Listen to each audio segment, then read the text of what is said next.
The very oldest language on the face of this earth. Chico di Cabia Mapuni, Chineke, and son of the Ishala, Nina Bosa Hansoya, Nana Jama, and Yana Faros, Okonana, all the and then saw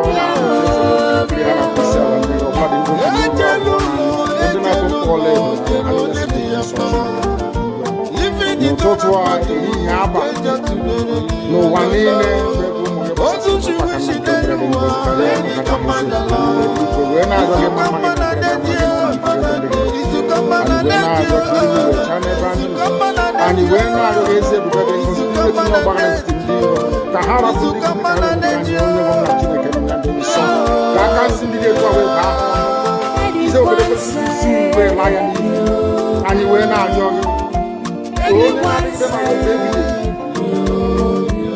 Because you will make a difference with your source and no more and we're not going to do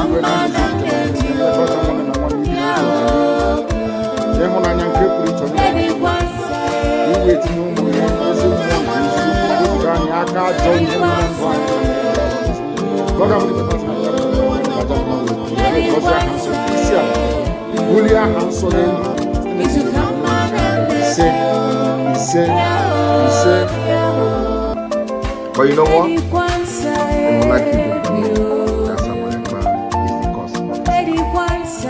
No. I am the solution, and the only way they can get to you is by kicking me out, which is not. I have come. Look what you do. After I am done with Nigeria, Biafra will be free and enjoy freedom. Biafra will know the importance of freedom and what happens in 5 years to come. Thank you.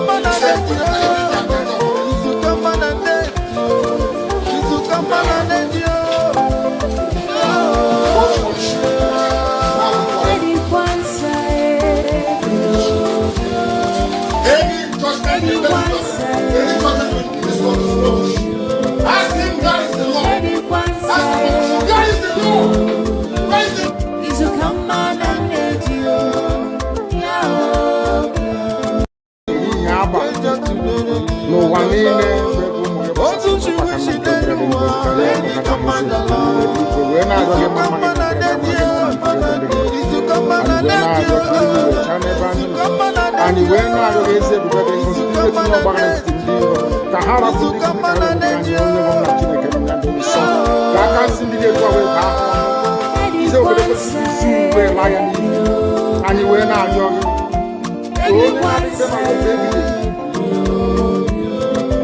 you will make a difference with your source and no more and we're not going to do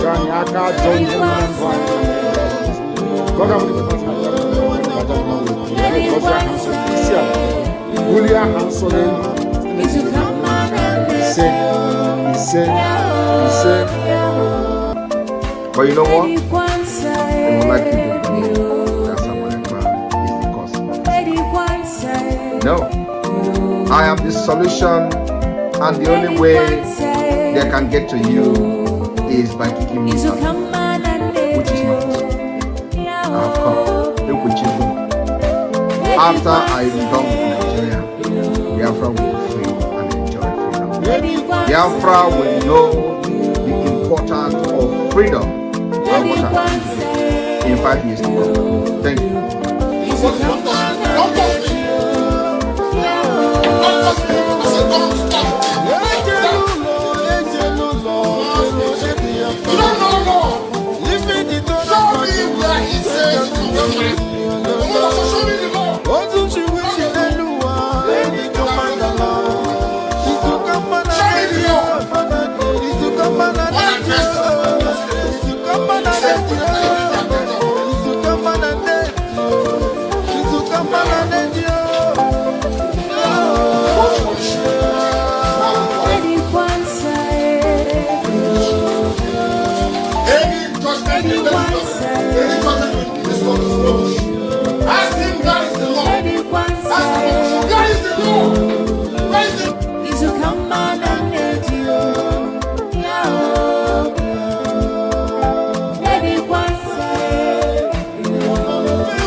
You keep on supporting evil in the zoo, the more your land will be taken from you. The more your daughters will be raped and abducted, the more your sons will be slaughtered in cold blood. And under one Nigeria, there is nothing you can do about it. Absolutely nothing. Because one idiot that they groomed will rise up and say to you, oh no, it's one Nigeria, there is crime everywhere. Haven't you heard about Zamfara? Haven't you heard about Katsina? There is crime everywhere. That is not the case. The crimes you have in the north, the insecurity you have in the north is as a direct consequence of their own actions. They grouped them. Al-Qaeda in the Nigeria, ISIS in West Africa, Boko Haram, Fulani headsmen, bandits, all of them. Who brought them to Nigeria? It's Fulani. Fulani brought them into Nigeria. Everybody brought them in. Why should the government brought them in? Are you people deaf and dumb and stupid? When you come out and you pretend, oh, we are one Nigeria, go and show somebody was asking, where is the boundary, where would the boundary of Biafra begin? And I asked the fool, where did the boundary of Nigeria begin? People from Niger come in and go as they like. Most of these idiots are from Niger. They are building pipeline to Niger. They are building railway line to Niger. They are building roads to Niger. Whereas where the money comes from, which is Biafra land, we don't have those infrastructure. No, we don't. But you're taking our money. You come to you come to Ohaji, you come to everybody, you come to Agule, you come to Ebo, you take our resources, sell it, get the money, and now you're building the way to Niger, and you want me to be happy. Clap for your Nigeria. One Nigeria. I think you maybe not. You are insane. You come to my land, we take our oil, we take our gas, we take our manpower, we take everything, our VAT, our tax, and pay. You are now building a road from Katsina to Niger. Airport. Refinery. You take oil from my land, you take it to Niger, you refine it, you bring it back to me as a refined petroleum.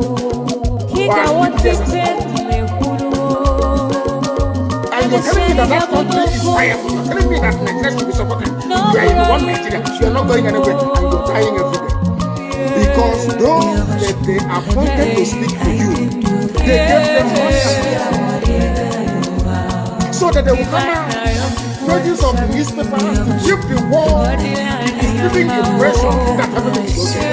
When things are go and see the contradictions in it. Nigeria is not working. We are marginalized. And then you come back to say Nigeria is one. You must stay in it together. Are you not foolish? These are the useless intellectuals that you have. On one hand, say Nigeria is not working. You are marginalized. You are being discriminated against. You are suffering. They are killing you everywhere. And you come back to the same place and say Nigeria must be one. Had Nigerians gotten together to say they want to be part of this useless contraption, that's entirely their business. So I'm a Democrat, I'm subscribed to it. But have you asked yourself this question? Why is it that all those asking you to remain in one Nigeria has something to gain from Nigeria, or they have benefited in the past? Nothing more, nothing less. I saw the letter that Abubakar wrote to President Biden. In it, Abubakar said to come and help us fight terrorism in order to ensure that there will be no regional destabilization. That is their game plan at the U.S. State Department for very many years until we stepped in. They keep trotting out these lies. Once Nigeria breaks up, there will be destabilization in the entire region. I said that because you don't understand African history. Most of these people are not people. When I say they say I'm insulting them, no, I'm not insulting you. Most of them think in Africa, we are tribal creatures in Africa. In Africa, we are tribal creatures in Africa. We always go back to our village where we are born, where our umbilical cord, our long, where it was buried. That's where we come from. That is why every Christmas, Easter, New Year festival, or August meeting, you see us migrating back to where we come from. And I keep saying these things to Africans, they don't understand it. They don't understand it. Everywhere in Africa during Christmas, if you like, be in South Africa, if you like, let it be in Kenya, you let it be in Rwanda, everybody from the capital goes to the village. If you go to Accra, the same thing happens. This past Christmas, if you like, go to Cotonou. I'm going to pray the prayer of David from the book of Psalm, chapter 7. And I will pray in English because a lot of people are listening all over the world. I mean, a lot. Millions are listening all over the world. And I want them to follow our proceedings this very evening. Very, very critical, very, very important that we do so. O Lord, my God, the creator of the heavens and the earth, we take refuge in you. Save and deliver us from all that pursue us. Because if you look away from us, they will tear us apart like a lion and rip us to pieces with no one to rescue us. Because the world is against Biafra for no reason. We are hated, we are despised for no discernible reason. Only thee, O Lord God Almighty in heaven, is our Savior, not man. You must come to our rescue because you are our Lord and you are our God.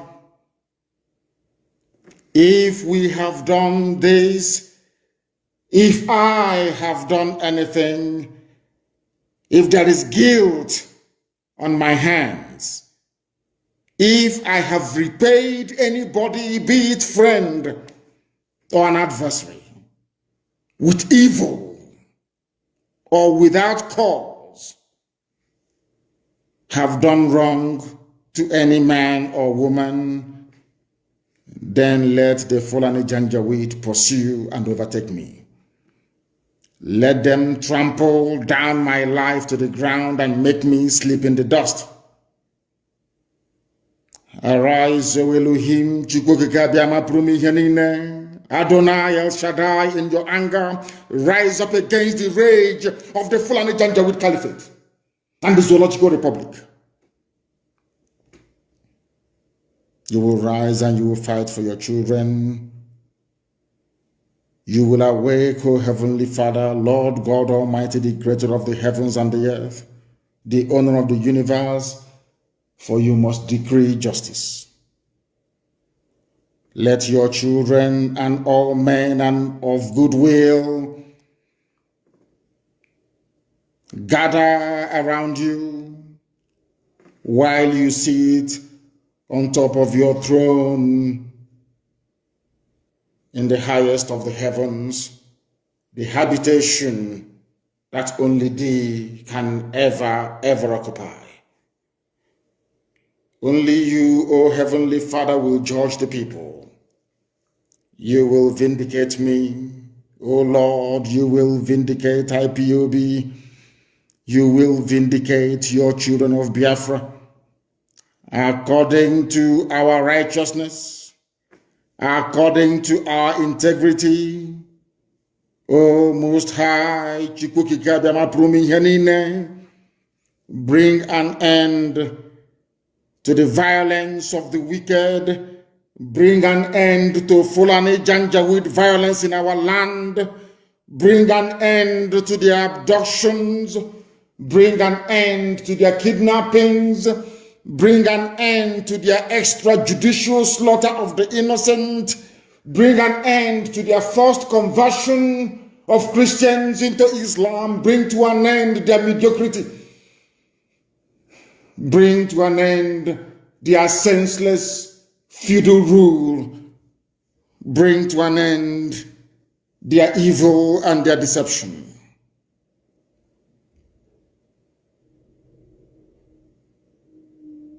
Come and secure the righteous, because only you, O God Almighty in heaven, can see in the dark.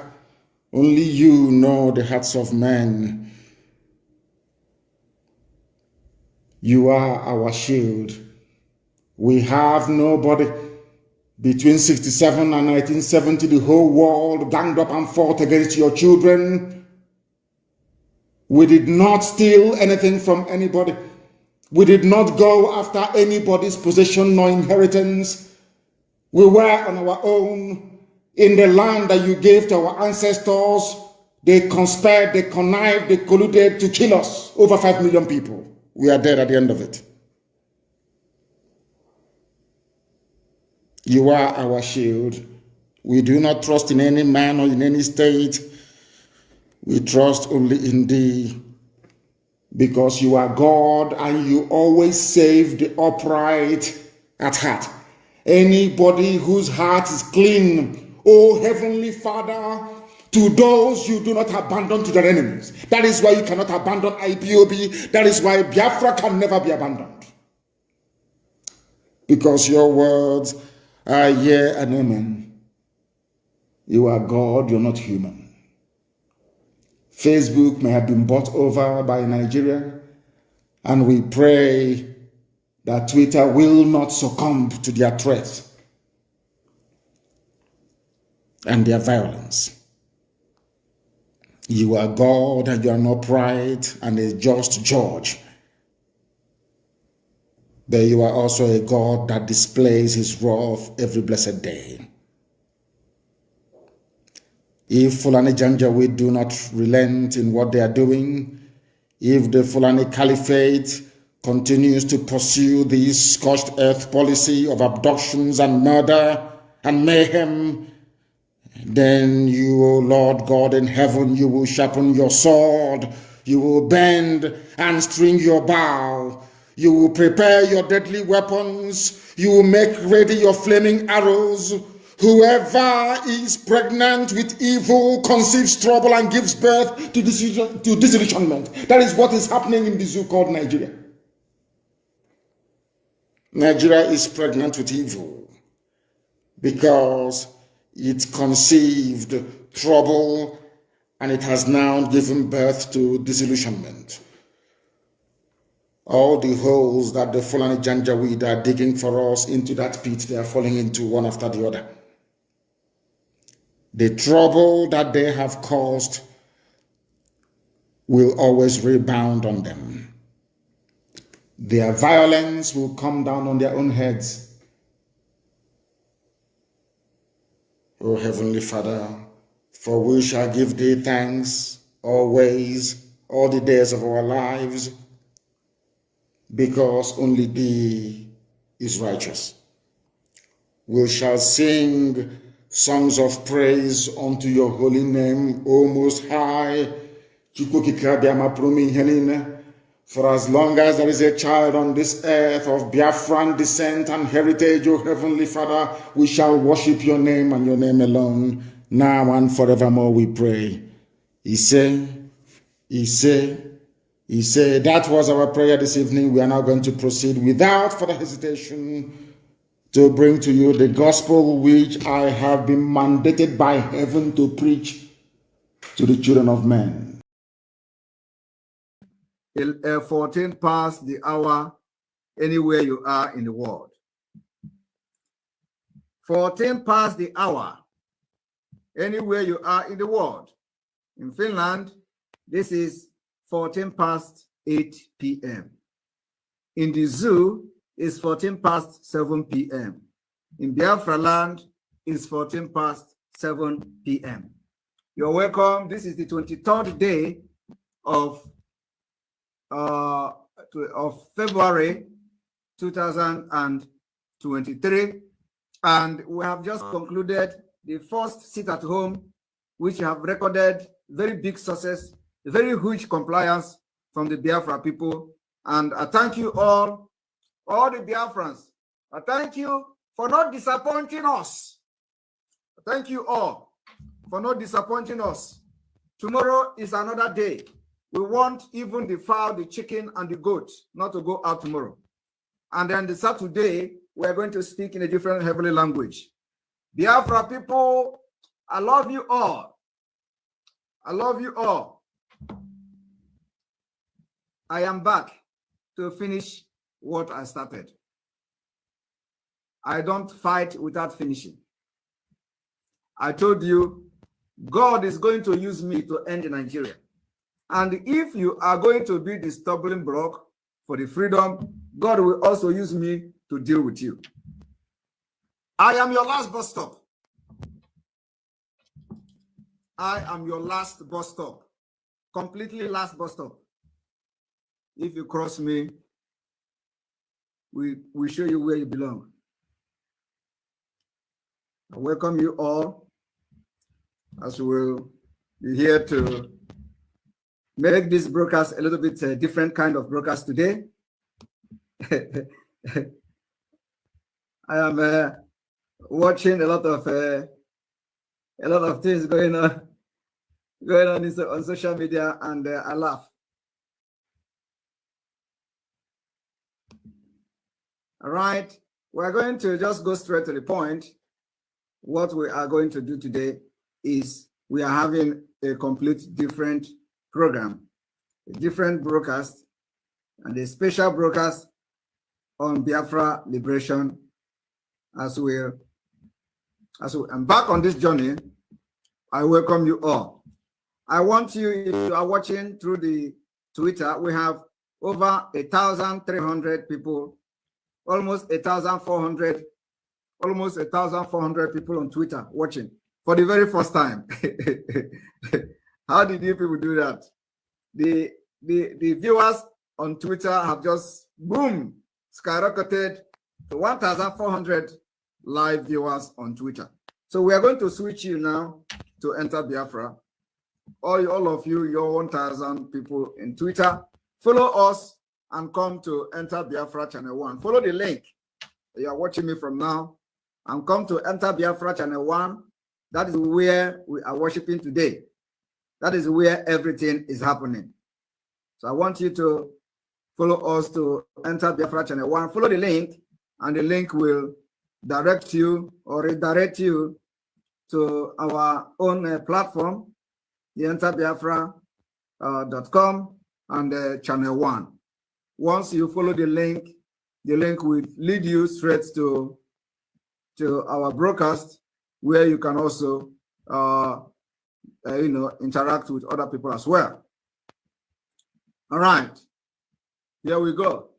Those of you watching from Twitter, I am sorry, we have over 1,400 viewers on Twitter. We are going to cut you off. Please, if you are watching from Twitter for the very first time, check the down link where the picture, where Samonekpa picture, my picture is showing. Follow that link and it will take you to Enter Biafra. If you are in the zoo and you can't log in, use VPN or use a browser, use internet browser, and you are going to get into the platform and watch the program tonight. All right. Here we go. So those of you on Twitter, we are going to cut you off. We're going to cut you off in a minute's time or a few seconds. 1, 2.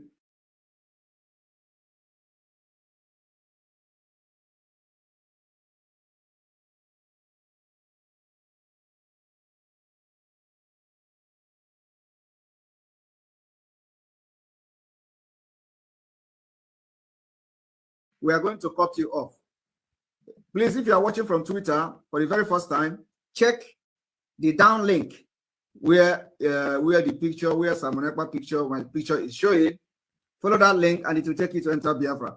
If you are in the zoo and you can't log in, use VPN or use a browser, use internet browser, and you are going to get into the platform and watch the program tonight. All right. Here we go. So those of you on Twitter, we are going to cut you off. We're going to cut you off in a minute's time or a few seconds. 1, 2, 3, go. We cut you off. All right. You're welcome to this broadcast this evening. We've seen pictures and videos and images coming from our seat at home. I want to thank Biafra people for that. And when we are saying we want to be free, it is not only Biafra that is going to be free this year. A lot of nations will break. Nigeria is going to break into pieces. And we, the Biafra people, are going to make it possible. I am telling you now, it is not a hidden thing. It is going to happen this year. Those of you who are planning to have election in 2023, which is next month, you are going to fail. We will disappoint you and you will disappoint yourself. All right. So we have been able to see images from our seat at home, which have recorded a very huge success, very huge success. So I want to use the opportunity to thank Biafra people for making sure that they stand their ground on our no election and on about our seat at home. Thank you very much for standing your ground and making this history together. I want you to understand that the reason why we must not allow anybody to validate Nigeria again for our own detriment is that the time to fight once and for all is now. Nigeria has been killing our people for the past 60 years. For the past 60 years. And some of us summoned the courage to rise up and speak for the people, irrespective of all the stumbling blocks, irrespective of all the evil people that you called Ndibo, irrespective of all the evil they plot against us. We have defeated them, and we continue to defeat them.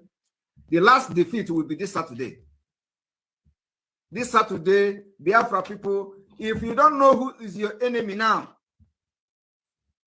then you are not a human being.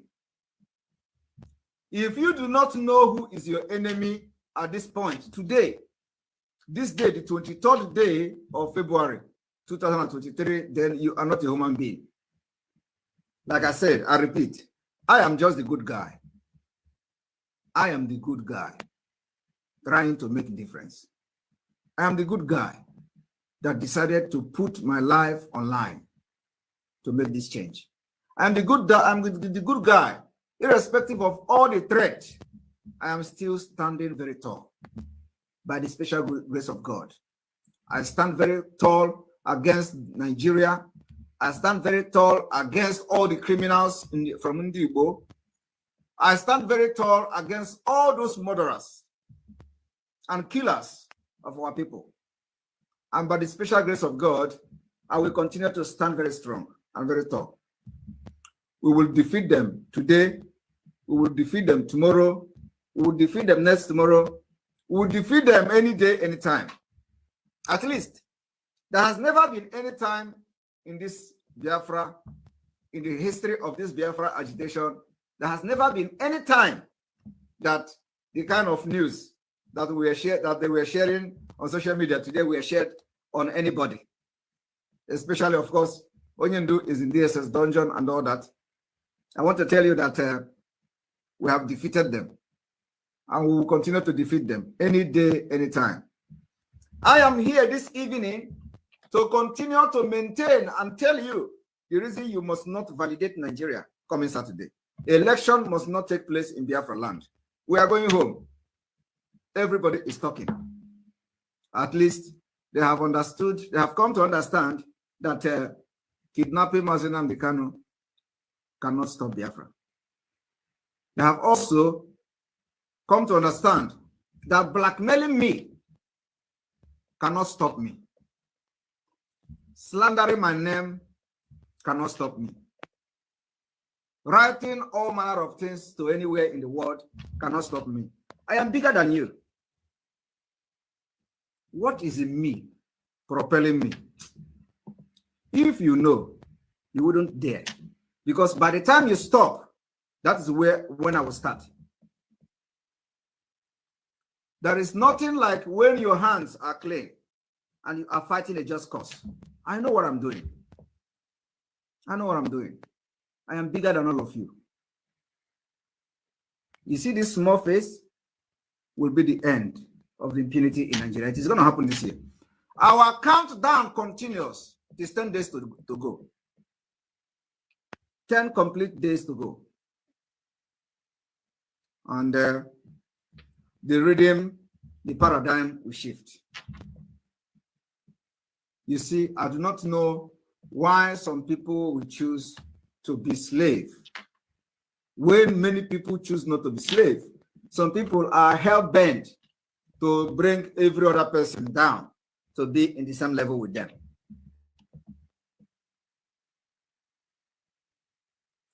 When I joined this struggle, I told you, if you know,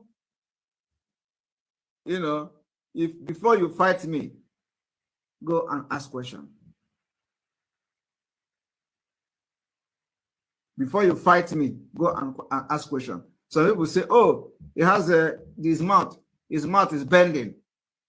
His mouth is bending. Oh, there is a stroke, there is a partial stroke and all that. I am standing healthier than you, healthier than all of you. And everything that you brought to my way, I have crushed them without wasting time. And you're not asking yourself a question, who is this Simon Ekman?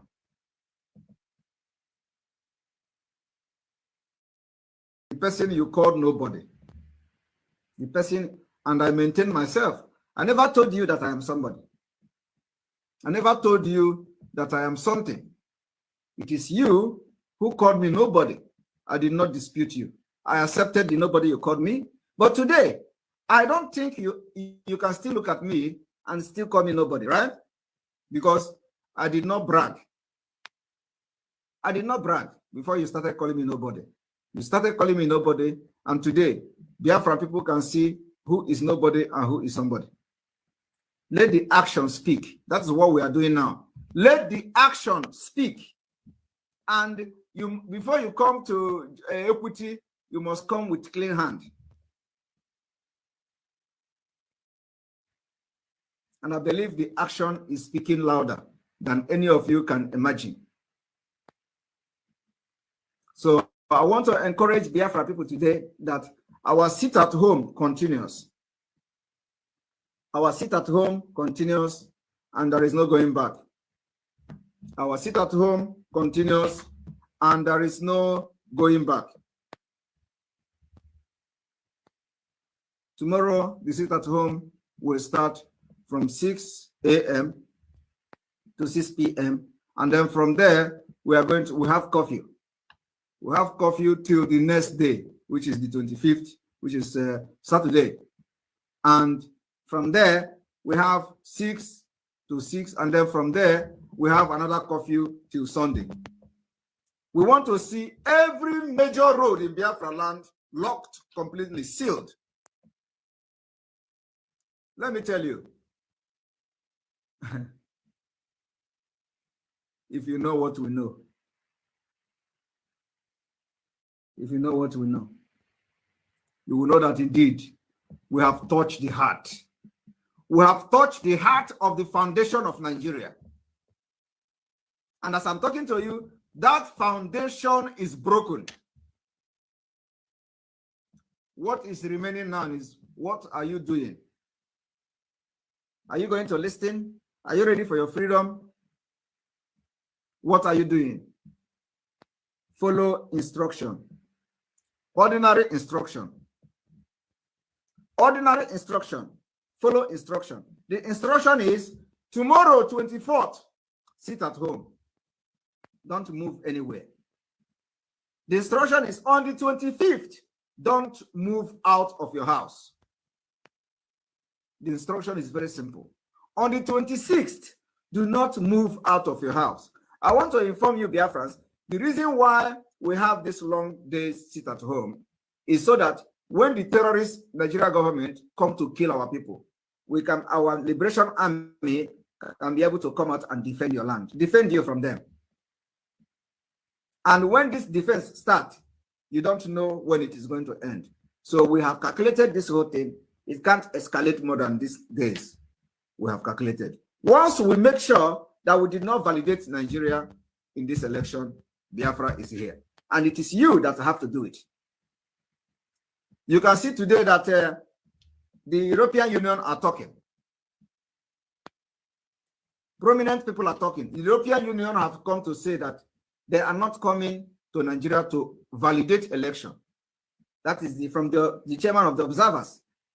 That they are not coming to Nigeria to validate election. And we, the Biafra people, are saying we will not validate Nigeria again on Saturday. We have won this battle. Do not allow Mazi Nnamdi Kanu suffer and all his job in this life to be wasted.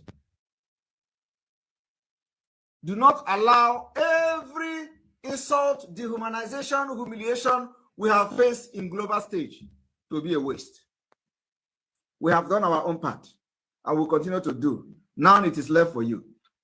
It is left for you to continue to maintain what you have done for over 1.5 years. And what is it? Sit at home. And I commend the compliers today. We want the picture and the videos to litter entire social media from Twitter. If you are not following me on Twitter, go and follow me. And I want to tell you, it is not just about following me. If you are following me on Twitter, you need to also retweet and share everything I'm posting.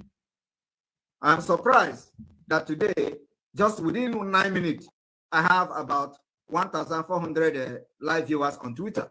So why must you wait until you hear news about Simon Ekpa before you come and join and fight for your struggle? Why? Why must you wait until Simon Ekpa defeats enemy Goliath before you can come out and support Simon Ekpa and make the message go wide? Because that is what people have done today, some of you. I am very shocked that when I open Twitter, bam, I am seeing 1,400 people watching live within 9 minutes. So why must you wait until there is news about Simon Ekpa defeating enemy before you can come? It doesn't make sense. I told them, we are not in the same level. I am not in the same level with Ndon Zama. We are completely different people. We are not in the same level. And they should know that by now. Tomorrow, Finland will protest. The Biafrans in Finland will protest tomorrow. And I'm going to personally submit another document to the President of Finland office. And I'm also going to submit another document to the Parliament of Finland. We are fighting head on. By tomorrow, I will submit a communication to the office of the President of Finland. My own is I will tell you and I'm doing it. I will do it. And I hope that the media are going to, because now the media is all over. Everywhere is Simon Ekpa and Biafra. Everywhere. Internet is on fire. Everywhere is on fire. Tomorrow, Finland will protest for Biafra. And they are going to know that Simon Ekpa is in Finland tomorrow. So now that we are at the finishing line, this particular task is for you in Biafra land to do. Make sure you don't need to do any other thing. This Biafra, people have died, millions have died, people are in prison, many people have been killed, and just because we are asking for freedom. Freedom that did not take other people anything other than I say, let us do a referendum and that's it in Europe. They are killing us just because we are asking for freedom. Mazi Nnamdi Kanu is in the SS dojo just because he asked for freedom. And today, we have opportunity to end this impunity. We have discovered their secret. The secret is that we will not validate any election. The people that are bringing this military to kill us are the people you elected. So why would you continue to go into election that will only bring your doom. Election that will bring your death. Is that what you want to be doing? To bring election that will bring people, that will bring military to kill you. No, enough is enough. Enough is enough. And a lot of people, when I check social media today, a lot of people are, they are opening champagne. Nigeria is probably opening champagne. Oh, come, we have done it. Oh, we have done it. Everybody come to Aso Rock. Oh, come, oh, our problem is gone. But you didn't believe I was a problem.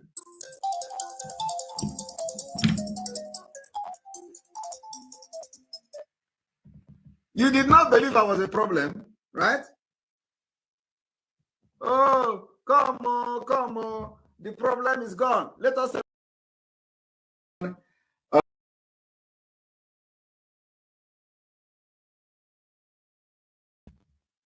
celebrate. Oh, come on, everybody in Aso Rock. Aso Rock, you want to celebrate?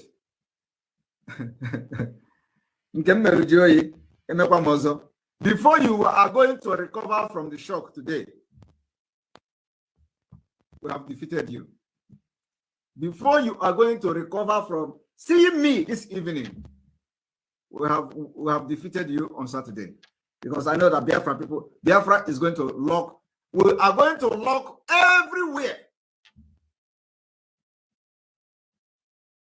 Because you will never wake up after seeing me this evening. You wake up on Sunday to find out that we did not validate Nigeria. And that will be the beginning of the end. America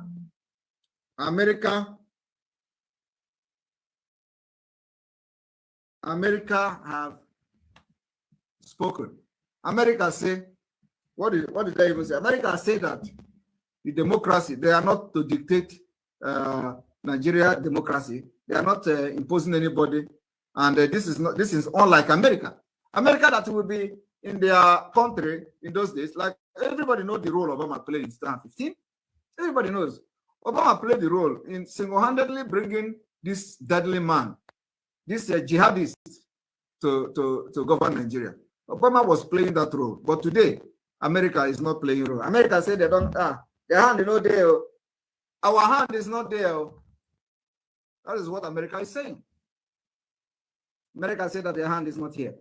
You see, I want people to join on this. I want to have feedback from just 5 people. So if you have the link to join, if you are watching from Enter Biafra, I'm going to post the link on Enter Biafra. If you are watching from Enter Biafra, join and let us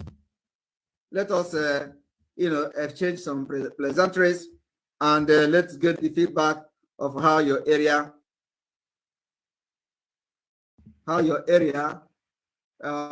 observed the sit at home today, which was a very big success. We are being under attack, and finally we are back. As we are going to wait for our viewers to join back, we are going to go on commercial, which is very, very important. This commercial will take just 2 minutes before we start. We apologize because, when it comes to tech, anything can happen. When the enemies are angry and they are not happy with the progress that is being made on Biafra restoration, you see what is going on now will be going on. But we are very resolute. Giving up is never in our dictionary, and we are going to continue. On this note, we are going to start this program based on three principles. Yes, so we are starting based on 3 principles. The first principle is the freedom of speech. We are going to visit, what the freedom of speech said, especially most of the international laws about the freedom of speech. And then after that, we go to the state formation, what is being recognized as state. What is the statehood when people, a group of indigenous people or people of same ethnic group are agitating or wanting the freedom or independent or sovereignty state. We are going to go very briefly on that, and then the third one will be on the international standard, the international standard of freedom of first the international standard of freedom of expression. Two is what the IPOB has filed in 2016 to the International Criminal Court. This communication was done in 2016 by Professor Goran Slota and Andrew Lunazi. Of course, you are very, very conversant with that. And then after that, we start the program. Why are we doing this? Why are we doing this? Why do we have to make references to these three issues I have mentioned here? Is because a lot of people will say that, okay, what you have to do it this way, you have to do it that way, wait for international community to intervene and all that. But we want to tell them this evening that all these things they are saying, IPOB under your leadership has done even more than expected. And there is nothing to show for it anywhere today. You have written to International Criminal Court. You have hired some of the best lobbyists all over the world. You have done all this, and today we are going to show it to the public for the very first time, the application filed to the ICC in 2016. I know you'll be very surprised that I'm talking. Are you hearing me? Loud and clear, Simon. I'm hearing you. Please so I'm going to pull the application IPOB under your leadership filed to the International Criminal Court in 2016. Yes. We are only going to read because it is about 93 pages. Mm-hmm. So when people are talking, they are saying something they know nothing about. They don't know how far you have gone with the IPOB, especially to get justice for what the Nigerian government has done to our people. So today I am going to release only one tip of the iceberg, and I'm doing it for the very first time on this program. It's going to be on the screen very shortly, because this program is going to be completely different than what normal what we have been doing all this while. Is going to be completely different.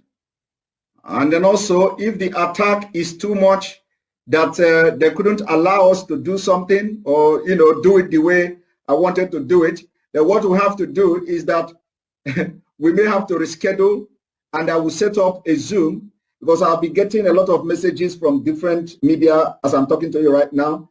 I'll be getting a lot of messages from different media houses, and they are telling me what to do. They are telling me to do this and do that. So if this doesn't work out, we have to now. We can have a discussion, and then we can present the evidence afterwards. We can have a discussion today, and then the evidence will be presented later. Exactly. But I do thank the viewers and listeners for their patience. They've been patiently waiting, and I can see that the numbers are back up again to where it was before we were rudely interrupted. But we must proceed. We must proceed. Yes. So before we go forward, could you tell our viewers a little bit about this application I've just mentioned to you, filed in 2016? In 2016, our lawyers, should I say our attorneys in Europe, approached the ICC to make or to present a very compelling case about the human rights abuses being perpetrated by the Nigerian government against the people of Biafra. As you well know, Goran did a very wonderful work. That was in 2016. Also in 2017, additional work was done by our lawyers here in the United States of America. In 2018, additional work was done by our lawyers back home. In 2019, we hired one of the top human rights lawyers in the world to litigate this very matter before the ICC against the Nigerian government. In that same 2019, and as you said, I believe for the very first time, I'm providing clarity on this very matter, I went to the ICC myself. I went to ICC myself. I was deposed. I told them exactly what was happening. They said we shouldn't discuss it when we go outside, and we've been waiting since 2019. We're in 2021. And instead of doing something about the, should I say, the very relentless pursuit of the Biafran people, the Nigerian government has been emboldened, the zoo has been emboldened into killing our people, not just killing us. We have now arrived at a situation where our women are being abducted and raped in the north because ICC failed to do something for how many years now? 2016, 2017, 2018, 2019. We hired people in The Hague on a permanent basis, paying them tons of money to be collecting all this evidence against the Nigerian government for the sole purpose of bringing this matter before the ICC, at least for them to investigate. But due to the overwhelming political pressure on them, they have not been able to do anything about it. The only reason why they issued some kind of statement a few weeks ago, or should I say a couple of months ago, was because of the NSAS protest. If not, they would have mentioned it. I am in the United States of America, where we've hired a very top lobbying firm at Washington, D.C. at huge expense, I must tell you. You also know about the submissions we made to United Nations. Angela Calamar's report, everyone has read it. We went there, IPOB, she mentioned IPOB and Biafra. You can see that report on human rights abuses in the zoo. I have been to Geneva. I've sat down with United Nations officials in Geneva. I have been to the EU. Most of them, I have been to the House of Lords to make a presentation before Baroness Cox. I have been to Capitol Hill here in the United States of America, in Washington, to present our case. So where else do you want us to take our cases to before something is done about it? These are the things that people don't understand. Most of the contracts, most of the work we are doing, you cannot see them. You cannot write about them or talk about them. If not for this very program, I won't be discussing this. But it's about time our people realize that we are doing all we can to present all this catalog of abuse and degradation before the conscience of the international community. But unfortunately, Britain is working for Nigeria. There is what I call a climate of neocolonialism still prevalent in Nigeria, and they still see Nigeria as a contraption they created. They still see Nigeria as a place they can come to Biafra and take our oil and gas without paying for it. Therefore, anything that can sustain the false unity of Nigeria is what they are going to encourage. They see Biafra agitation as an antithesis to that very plan which they have, which is to keep this contraption together for them to have unfettered and unrestricted access to our resources. And that is what has been happening. But unfortunately, our people are not intelligent enough to understand it. Every year we spend money. We have somebody in The Hague right now collecting all the evidence, the rape cases, everything, all the murders, all the unprovoked attacks and invasions, everything. But for ICC to call up that very case is another problem. When I say that Biafra is going to be the last miracle on earth, people don't quite understand what I mean by that. Biafrans don't know the number of people and forces against them. They don't understand it. Those of us at the cold face of this struggle, deep inside it, we know who our enemies are, and they are numerous.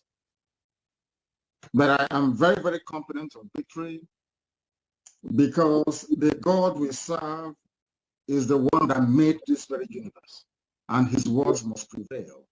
And on that very promise, we anchor our hope.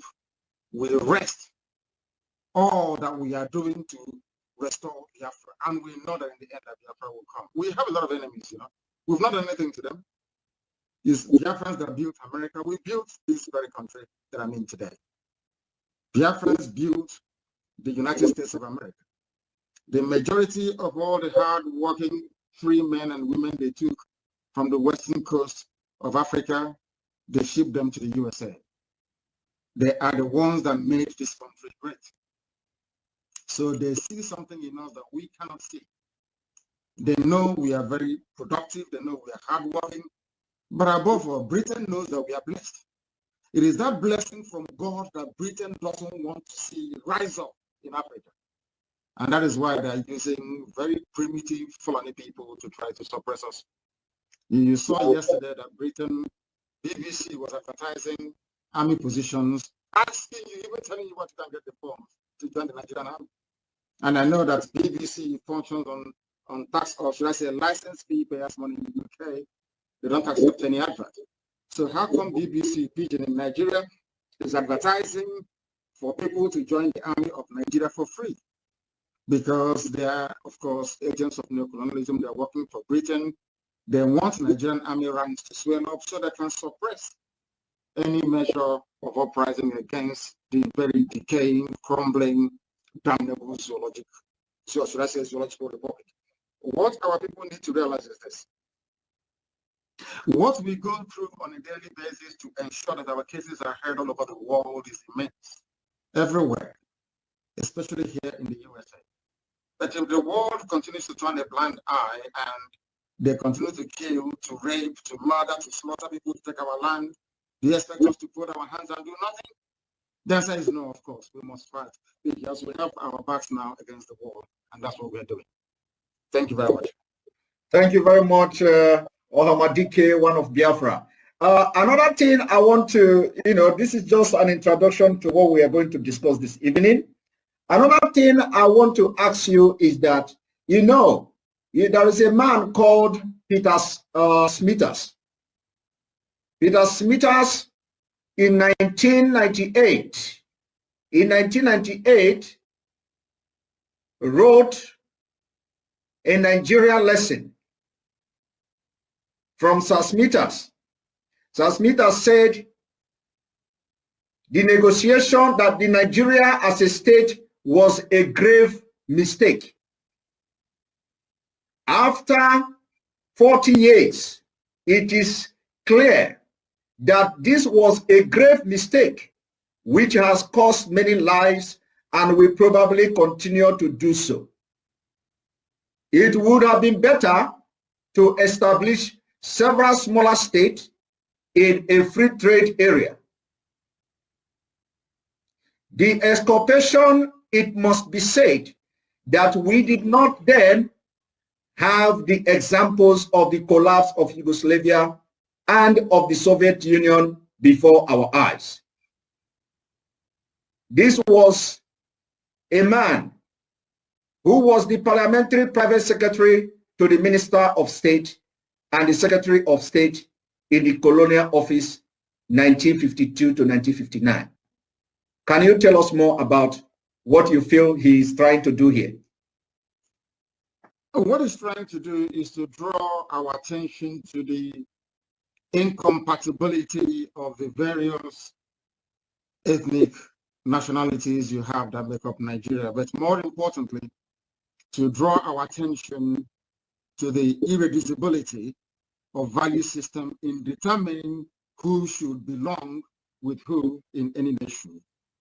It's quite interesting that he used Yugoslavia as an example. The funniest thing that people don't understand about Yugoslavia is that they are all one Slavic people. They are all Slavic people, as you have with Russia and Bulgaria and all the rest of it. They're all Slavic people. They are one people, one race. They are predominantly Christians. Of course, you have in Bosnia and Herzegovina during the march of Islam into Europe, that a few of them became Muslims, as you have in some parts of Kosovo and also in Albania. What I am trying to point out is this. These people who are one race, predominantly one religion, cannot live together in a country called Yugoslavia. How about people who are from Senegambia and goodness knows where else? Not the same language, not the same religion, not the same traditions, not the same culture, absolutely nothing. How can you make these people become one nation? Is not possible.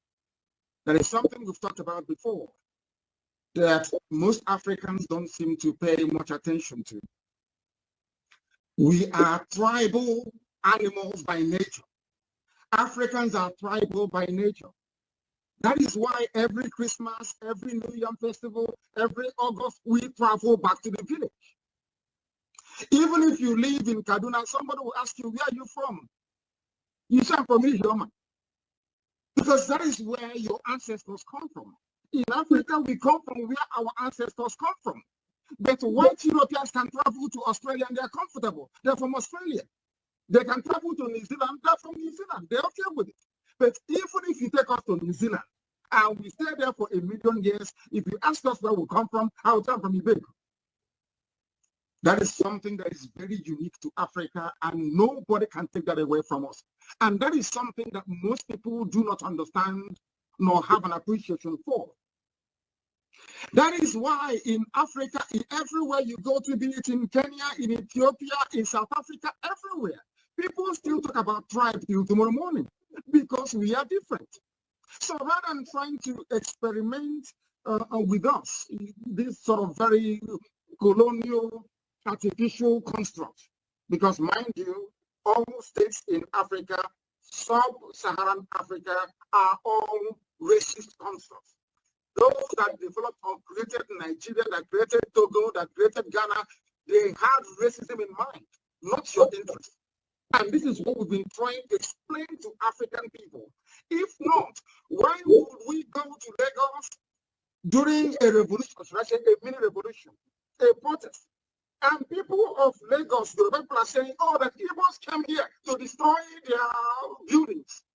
But you are all one Nigeria, you claim. These are the things that people need to appreciate. We don't want Fulanis in our land for the simple reason that we don't want to dilute. Attention, attention. IPOB, one family. This announcement. Can you hear me? Sorry about that. It's okay. What I'm trying to point out, Simon, is this. Forget about all the one Africa. I'm a Pan-Africanist. But we need to start organically. We need to go back to where we come from and begin to build a consensus from the grassroots. When Biafra want to join Oduduwa in forming a nation, we look at all the pros and cons and then reconcile all these things, and then we move together as one. Look at Britain that gave Nigeria, so that colonized and still owns Nigeria till tomorrow morning. Scotland wants to be on their own. Wales will be on their own very soon. Northern Ireland will need to be on their own. That is human nature. You cannot take it away from us. The only reason why they have Nigeria together the way it is, and why we have been complaining, and why authors and great commentators like the man you alluded to has not gotten any traction in terms of people being able to understand and appreciate what he's saying, is because of the way we reason. I say this all the time. Professor Wole Soyinka, a great literary giant, I would say, came out the other day to say that he is fed up, there is war on his doorstep. He knows very well, as an intellectual, so to speak, that the reason why the war is on his doorstep is because Nigeria is flawed. If Oduduwa were to be on their own, do you think somebody will go to, any cow will go to Soyinka's farm to eat the cabbage or the carrots? It won't happen. These are things that we need to understand, that first and foremost, we are tribal animals because life as we know it started in Africa. We are attached to the land we come from. That is who we are.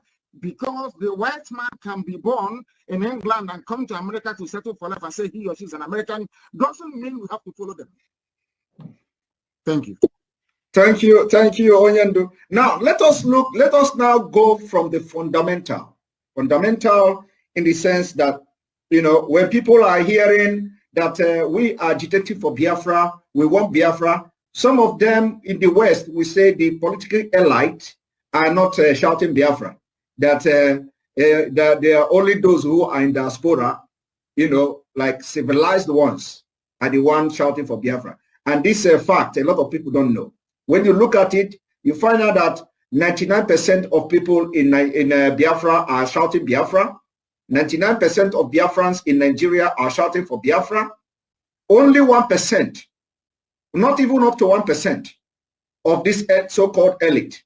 These are the politicians that have been benefited from Nigeria. Now, I want us to look at how will disintegrated Nigeria favor the region before we come into the crisis and the lives that have been lost as a result of trying to keep one Nigeria. Can you tell us, how do you think that a disintegrated Nigeria will favor the Fulani themselves, the Hausa themselves, the Middle Belt, the Oduduwas, the Biafrans, and any other nation that will want to come out of Nigeria? Explain to us. Let us hear. Before I came on this your fantastic program today, I read a very brilliant piece, or should I say a comment by somebody. The person said that Nigeria is the only place he knows where yesterday is better than today. Ask yourself, at which point in Nigeria's history did they record the highest level of human development? It was when they were on their own, when they were semi-autonomous regions. So there is an already made example there for people to reference, should they wish to do so. It was when this unitary mindset came into existence that things started to fall apart. So if when you were on your own, the North was doing very well, or the West was doing very well, Opera had the fastest growing economy in the world at nearly 48% every year. Awolowo did his magic in the West. Now tell me, you have a simple example. When people were, should I say, semi-autonomous, or should I say autonomous, so to speak, they were doing very well. Now you are together in one Nigeria. Everything is falling apart to the extent that people are coming from Mali, from Senegambia, from Niger, from Chad, in your backyard, raping and killing you. It's a no-brainer. It's simple common sense. As I said before, that is who we are. Because once you allow an element of stress, an infusion of competition, you get the best out of the people. Right now, we do not have that. Right now, there is no competition. Right now, this thing about one Nigeria, unity is stifling the creative potentials in us, all of us. Yoruba is not doing well. Biafra is not doing well. Middle Belt is not doing well. The North is not doing well. Nobody is doing well. Then you ask yourself, all these glorious reference to our past, what period was it? The only period was between 1960 to 1965. And then you had returns. Who can argue with that? So the more you separate, the more you look inwards, the more you look at yourself, the more you become self-reliant, the more you know that in those days, all the regions that they had embassies abroad? Do you know that? Do you know Eastern region had their own embassies abroad with their flag? Are you aware of that? Most people don't know this. And that was the time that Nigeria witnessed a semblance of growth in terms of human development. Now you have a very, should I say, disgraceful contraption called one Nigeria. And everybody is struggling. Cows are making your lives a misery. If you don't know that going back to autonomy is the best way forward, then there is something wrong with that person. Onyendu, thank you very much. Just because you know everything we do in Biafra, we stand by the truth. We do everything with evidence and fact. Just to back up what you have just said, I told you about 93 pages of application filed to the ICC. Barely few years of formation of IPOB, because this was in 2016. Barely 2 years. The foundation of Nigeria were shaking. by the formation of IPOB and the activity of the IPOB in Nigeria. So on that ground, this application was filed in 2016 January. So I am bringing it to the screen now for people to see. For those who are asking, this is number one. The application has been filed 2016, 2017, 2018, 2019, and this is 2021. And there is nothing to show for it. And there is a place I'm going. I'm going somewhere with this statement I'm making now, which we are going to discuss, later on in this program. Now, when you read the introduction here, it says, one, this communication is hereby filed to the Office of the Prosecutor, the OTP of the International Criminal Court, the ICC, pursuant to Article 15 of the Rome Statute, the statute, by Professor Goran Slota and Andrew, on behalf of the indigenous people of Biafra, a movement dedicated to self-determination of a former republic of Biafra in southeastern Nigeria, as well as on behalf of 17 individual citizens of Nigeria, the victims collectively, with the IPOB, the petitioner. Two, the petitioner submit that, based on the information set out herein, there is reason to believe that crimes against humanity within the jurisdiction of the ICC, in particular, murder, unlawful imprisonment, torture, enforcements, disappearance, other inhuman acts, and persecution have been committed in the context of politically and ethnically motivated state violence against primarily IPOB members and the Igbo people of southeastern Nigeria. Due to the absence of domestic criminal proceedings with respect to those potentially bearing the greatest responsibility for these crimes, in particular, but not limited to Nigeria current President Muhammad Buhari, and that was then, and in the light of the gravity of the act committed. Now, this is 93 pages, 93 good pages. The list can go on and go on. Factual evidences, citations, references, up to 93 good pages. And of course, like you said in the beginning, that you do not want to discuss this thing because a lot have been done and the people are not aware of it. So just to let the public understand, what the IPOB have done all this while, when people go on social media to say IPOB under leadership of Mazi Nnamdi Kanu is doing this or they are not doing that, so this is just one evidence of it, that as far back as 2016, you have started taking actions which are necessary, lawful and legal actions against the Nigeria terrorist state. But up to now, nothing is happening.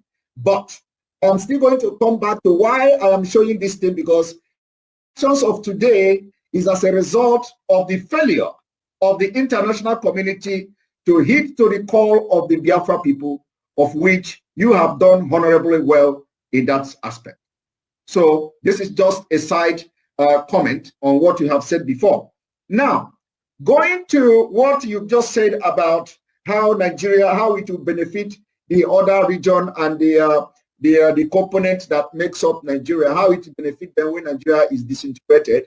And you made mention of what you read, that Nigeria of yesterday, that yesterday is better than today. And that is very awkward fact. Very, very awkward fact that every president that comes to Nigeria, the last one will always be better than the new one. It's not only in the economic sector and all that. But the second question, or the third question I want to ask you is this. Now, looking at what is happening now, a lot of people don't understand what is going on in Nigeria. A lot of people still believe of course, they still believe somehow in Nigeria. They believe that the political structure of Nigeria is the major problem. And we, people following you, have a different view and a different opinion to this. And I think this is where the interest is clashing. Anybody that is shouting for Nigeria today believe that the problem is in the political structure. We are believing that the problem is not about political structure, but rather there is a motivated or there is a premeditated act to take our land and turn it into Islamic State of Lanise us.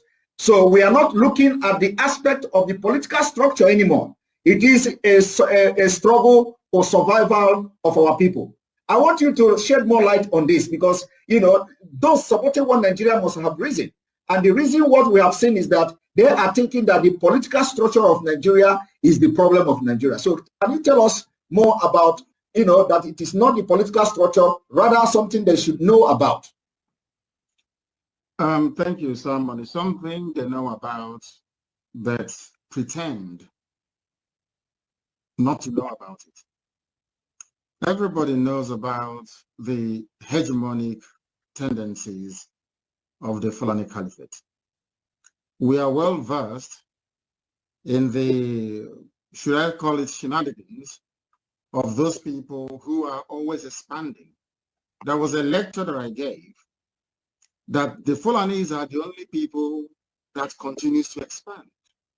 Not expand in terms of population, but in terms of territorial influence and supplanting existing cultures and traditions with their own. When we say this thing, people say, oh, you're warmongering, you're profiling, and it is hate and all the rest of it. And I say it is pure nonsense. Look at the history of the Hausa people. Those of you that want one Nigeria, look at what is happening today in Colonial Borno, the place they call Borno State. Look at the fate of those of them in the Middle Belt. Look at the fate of those of them, our brothers and sisters in Yoruba land, Yoruba. Even the Caliphate left their footprints there many, many years ago in Kwara State. Many years ago, they overran Nupe people of Niger State. Many years ago, some of you don't know this. They forcibly tried to convert the Atta of a Gala to Islam. These things are there in our history books. They are everywhere. If one Nigeria means that our land should be surrendered to people from Senegambia, then death is a better option because it's not going to happen. We are the Biafran people, and within that Biafra, it contains a very unique race in the world called the Igbo race. They are very difficult, don't get me wrong, but they are very unique. Very, very unique. I don't think anybody is more stubborn than we are. I don't think anybody is more generous than we are. I do not believe that any race on this earth is more affluent in terms of natural blessing than we are. Anybody thinking they can use the guise of one Nigeria to take the land of our ancestors, that person is dreaming. Them and their cohorts, they are dreaming. And I will tell you why they're dreaming. They have tried before, over 300 years ago, to take that very land. They failed. Islam made it to the sea across West Africa. Islam made it to the Atlantic Ocean. The only place that Islam did not succeed in penetrating is the East. And when they came for that very jihad, we had no army at all. God Almighty in heaven fought for us. All their armies died. That thing they tried in Kwara State and succeeded, they tried it in Lower Benue, in Idoma and Igere lands, and they failed. All their armies died. The few that survived, they trekked back to Zaria from whence they came. I must warn anybody. All of these people agitating or saying, oh, we want one Nigeria, you are setting up yourselves to fail. You are as foolish as Hausa peasants. Hausa peasants did the same thing you're doing. Oh, allow them, give them land, give them cattle. By the time they woke up, all their kings were dead. Hausa kingdoms became Fulani Emirates. Where you have Hausa governors, you have Fulani governors. telling you we are Hausa Fulani, we are Hausa Fulani. And I keep asking myself, why is it that people don't see all these things? Is it because, of course, that is why we call them a zoo, because they are very foolish, without apologies to anyone. Because if you are not foolish, history is there for you to reference. These people asking you for land, asking you for rule and maintain peace, let's stay in one Nigeria. What are their antecedents? What have they done in the past? Because where we come from their behavior in the past, you now know if you can trust them or not. But it's Britain that is behind the scenes, remoting everything that's happening in this. I am a British citizen. I hold a British passport. I know there are good men and women in England. It is a land of conscience. It was English people that left Southampton to come to America to build America, the land of the free. English people, yes. They traveled on a ship called Mary Rose. They landed at a place called New England. Conscientious, honorable, God-fearing people. They were the ones that helped slaves to escape from the south to the north. English people. But there is a breed we have now. Blood-sucking demons. Their job is to hold Africa down, to hold a black person down. And how are they doing it? They don't want you to tamper with any of their creations in Africa, all these idiotic states, all these artificial boundaries they gave us in Africa. No, because that is the beginning of the chain that is holding us down, and they know it. And the question is, who is a Nigerian? And I will ask you a simple, I want you to contemplate something, Simon, for me. Go on. If I ask you now to go and prepare a Nigerian dish for me, what are you going to present? Because if you bring a wedu soup, somebody from the East will tell you that is not their food. Then they're not going to eat it. If you bring afang or a decay, somebody from Kano State will tell you that is not our food. If you bring tuwo, is it tuwo shinkafi or whatever they call it, somebody from the Middle Belt will say that is not our food. Ordinary food, there is no commonality. Is it the way they dress? So I keep asking myself every blessed day when I wake up, what is it that unites Nigeria together? And then I discovered it is two things. An innate desire to be corrupt, and secondly, stupidity. Those two things are very, very pivotal. They are the things driving the zoo. People talk about their founding fathers. When the Fulanis are talking, they say our founding fathers, and I keep asking them, Nigeria, your president, so-called, the dead Buhari, is older than the country. And where else in the world do you have a head of state that is actually older than the country in the 21st century? So tell me one place. Only in Africa. Because they came to Africa and they built all these contraptions, and now in our idiocy and stupidity as black people, we accepted it. As I keep asking all the time, can you go to Europe to build a country for them? They will hang you that same day. If you cannot do the same thing in Europe that Europeans did in Africa, then why are you accepting it? Why are you accepting it? The key thing here is the way we reason. That is the problem with the black man, how we reason. People talk about Nigeria as their country, talk about Nigeria as their nation, as if Nigeria has any legs to stand on in the first place. Nigeria it has no meaning. It is a very derisory meaning. It means something very terrible and very awful. If I ask in Yoruba language, tell me the meaning of Nigeria, you cannot tell me. If I go to Igbo language, tell me the meaning of Nigeria, you cannot tell me. But I know the meaning of England. It's the land of the English people. I know the meaning of France, or is the land of the French people. It's only in Africa they have all this garbage. And we are, after our university, after our so-called PhD, FFD, SSD, common to reason like a human being, we cannot. Those are the things we are fighting. And those are the things that our detractors are very, very uncomfortable with. And that is why today you must pat yourself on the back, and every IPOB member for that matter, for the very simple reason. At last, people are beginning to reason with you, all thanks to what we are doing.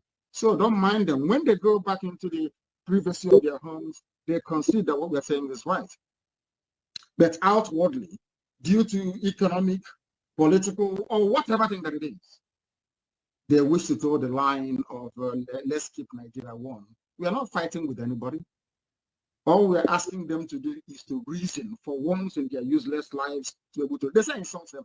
If you're an idiot, why won't I insult you? I'm asking you, go to a white man's land and tell them you want to create a country in Europe. That day they will roast you alive. They will, in fact, they will first of all inject you. They will say you are not well in the brain. They came to our land, they divided Yoruba into three. Some Yoruba is in Togo, some Yoruba is in Benin Republic, some are in the zoo. You're telling me that a Yoruba man who is in Nigeria is more related to a Canadian man who is in Borno, more than his own brother in the other side of Paraguay, in Porto Novo, in Benin Republic. They speak the same language, wear the same clothes, do eat the same food, everything is the same. But a white man, now we have French Yoruba, those who are in Benin Republic and in Togo. We will now have English Yoruba who are in Nigeria. What type of God made us?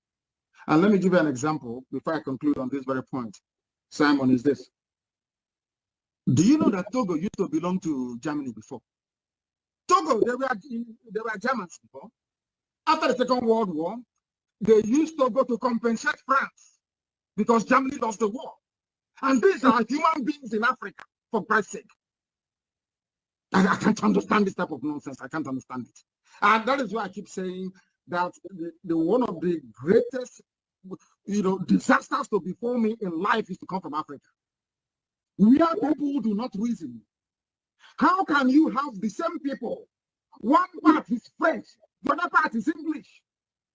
Is English and is Yoruba and the French, are they the same people? The answer is no. And you're telling me that a Yoruba man inside Nigeria should be related with somebody in Borno State. Lord have mercy. Thank you very much, please. Thank you very much, Onyendu. You have explained this thing very broadly. The point you have made very clear is that they knew that the problem of Nigeria is not based on political structure. They know it very well. The problem of Nigeria is that people are conquering our land, and they are trying to take our land and convert us into Fulani nation and caliphate, and that will be resisted with everything we have. Now, the next thing I want to talk about or ask you about is, of course, like I said, we are going to get tough, this evening. We are going to say things that will provoke a lot of people. And on that note, I'm going to bring to the screen the international acceptable, or should I say, the Declaration of Human Rights on freedom of expression and freedom of speech. Now, when you look at what is going on in the zoo, they circulated some kind of threat letter to the media in Nigeria, threatening them that you must not mention Fulani. When the Fulani have attacked and killed people, you must not mention them. So I'm going to read just very briefly a couple of these international laws. Like here, you see the Universal Declaration of Human Rights, Article 19. Everyone has the right to freedom of opinion and expression. This right includes freedom to hold opinions without interference and to seek, receive, and impart information and ideas through any media and regardless of frontiers. Now, the same, another international covenant on human political rights, Article 19, everyone shall have right to hold opinion without interference. Everyone shall have the right to freedom of expression. The right shall include freedom to seek, receive, and impart information and ideas of all kinds, regardless of frontiers, either orally or written, or in print and in form of art, or through any other media of his choice. The exercise of the right provide for in paragraph 3 of this article carries with its special duties and responsibilities. It may therefore be subject to certain restriction, but these shall only be such as are provided by law and are necessary for respect of right or reputations of others, for of national security or of public order or of public health or morals. Now, in this particular B, when the state becomes the sponsor of terrorism, of course, there is always exceptional clauses. Now, the African Charter on Human Rights and People's Rights, Article 9, every individual shall have the right to receive information. Every individual shall have the right to express and disseminate his opinion within the law. The resolution 169 on repealing criminal defamation law in Africa by the Africa Commission on Human Rights and People's Rights, 24 December 2010, underlined that criminal defamation laws constitute a serious interference with freedom of expression and impinge on the role of the media as a watchdog, preventing journalists and media practitioners to practice their profession without fear and in good faith. Automatically, this failed in the Zoo Republic of Nigeria, commending state parties to the African Charter parties that do not have or have completely repealed insult and criminal defamation laws. Call on state parties to repeal criminal defamation. Of course, this is directly talking to Nigeria. Now, while I'm reading this, let us go to the European Convention as well, of Protection of Human Rights and Fundamental Rights. Something is saying everyone has the right of freedom of expression. This right shall include freedom to hold opinions and receive and impart information and ideas without interference and all that. Then the American Convention of Human Rights, Article 13, is saying the same thing. I don't need to go further. The Asian Human Rights is saying the same thing. Now, I am not going to ask you a question from this what I've just read now. I am not. It is not to ask you a question, but rather it is about what we are going to discuss from here. Now, looking at the Nigeria state today, you see that when it comes to international law, we have what we call the state-sponsored terrorism. We have state actor, non-state actors. Now you have in Nigeria who have been internationally recognized by different nations, by many nations, as aiding, abetting, and supporting ethnic cleansing, supporting terrorism by their action, inaction, body language, policies, and name them. Now it lies in the hand of the citizen of this country. When you have a state sponsoring terrorists against its citizen, it lies in the hand of the citizen to rise up and protect themselves. On this note, you set up the Eastern Security Network against the non-state actors, and we know that the state actors are also there, aiding and supporting the non-state actors. When we are talking about non-state actors, we are talking about the Fulani herdsmen terrorists, we are talking about the bandits, we are talking about whatever name you can name them, they are all the same thing. Now, how do we combat the state actors in the presence of what is going on in Nigeria now, that everybody knew that the state actors are very visible in the field? The Army General called T.Y. Danjuma said, Nigeria Army collude with bandits.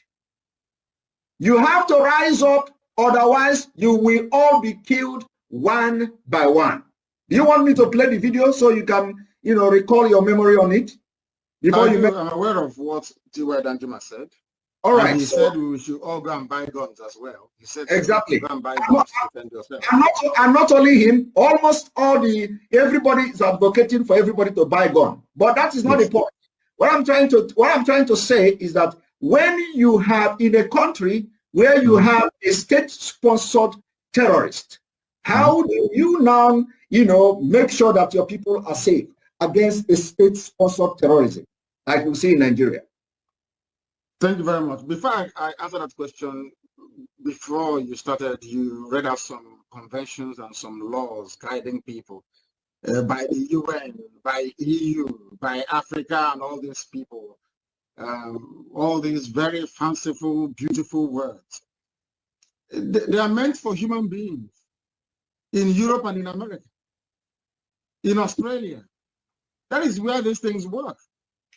It was not designed for animals in Africa, where people do not reason very well, where people do not think very well. You have a country called Nigeria that domesticated into its laws the rights of indigenous people. Africa Charter on Human Rights that gives you, Simon, the right to agitate for tokenized republic if you want. It is in the laws of Nigeria. You go to the court in Nigeria, a judge will be looking at this convention that is actually a law domesticated into law, and he will charge you or she will charge you with terrorism. People don't understand the mess that we are in. In a short while, I will answer your question. But until people realize that what we've been saying from day one is correct, their lives won't be any better. Before you go further, Amadike, before you go further in addressing that, you just made a point now about the self-determination. So let me also bring in the self-determination and read it a little bit for people who don't understand. Not for you, of course, but for people who don't understand. So they know it's Nigerian law. It's in the laws of Nigeria. When you do, they say you're a terrorist. You are being treasonable. But it's in their law. Nigerian law says you can agitate for anything you like. It's there in their laws. Please go ahead. Now, apart from that, Nigeria being signatory to all these international laws, automatically becomes also they are compelled to respect that law. Here you have the right of a people to self-determination is a cardinal principle in modern international law and commonly regarded as a jus cogens rules. Now, these jus cogens rules we are going to go into now to tell you what actually, as you can see it, a peremptory norms is a fundamental principle of international law that is accepted by the international community of states as a norms from which no derogation is permitted. And when you look at this particular law or the treaty, I would say it is binding as such on the United Nations as authoritative interpretation of the charter's norm. It states that people, based on respect for the principle of equal right and fair equity of opportunity, have the right to freely choose their sovereignty and international political status with no interference. Now, everybody knows why United Nations was formed in the first place in 1945. Is to maintain peace. Peace, amongst nation and state. Now, before going into commenting on this, how do United Nations comes in? It is us that have to now educate them about their own laws. That the reason United Nations was formed is to maintain peace. Now, how do you maintain this peace in Nigeria? In Nigeria, in Sahel region, in West Africa, considering the situation at the moment, what do you think that the United Nations should do to maintain peace in this region? Because that is exactly what they set them up after the World War. Yes, what they're going to do to maintain peace is to allow people that want to go via their own UN supervised referendum or referenda, which is the plural of referendum, to allow people to determine where they wish to belong to. We are in a world today where you can no longer shackle people to a dogma that is outdated, We live in a world where you can no longer compel people to do something against their will. That is called slavery. I do not see the reason why some people will still attempt to justify, the clamping down or the demonization of freedom fighters in Africa. One thing you must bear in mind is this. There is a grand conspiracy going on. This is something that Africans must understand. You know the issue of CFA in West Africa, the French franc. France uses euros. But in Africa, the parts of Africa they control, they use French francs. The money that these people use, the currency, the paper currency itself, they mint it in Paris somewhere, and they bring it to Africa. France is a country that I love very much. They supported Biafra, as a matter of fact. I care about them. The problem in Africa, unfortunately, are we Africans. You don't expect these people to come down to solve anything for you. It's for you to solve it yourself. I remember I went to a very influential diplomat's office in Brussels, at the EU. I went to his office. And we presented our case about how they're killing us and everything, and that we are peaceful and everything. The man said, any day you people are serious, we will know. Do you understand the meaning of that?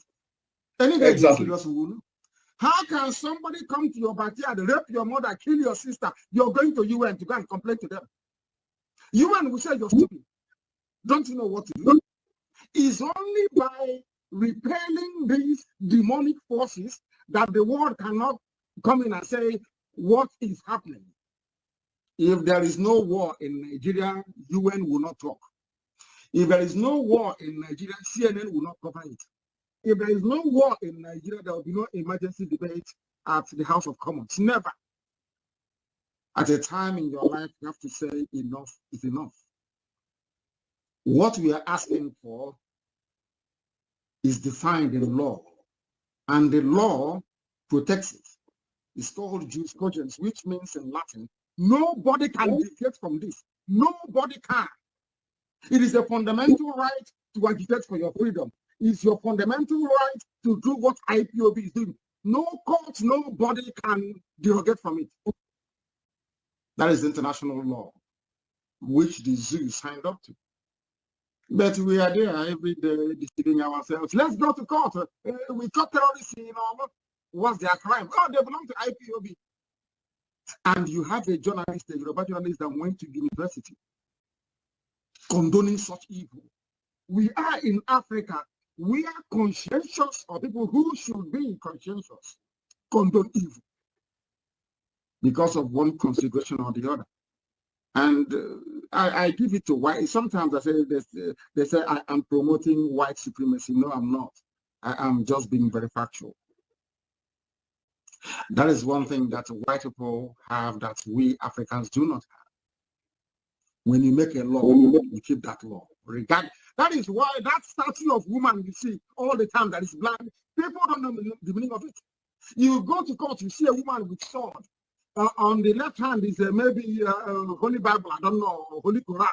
And you see that they covered her eyes. Go and check every law court. Do you know what it means? That the law is blind.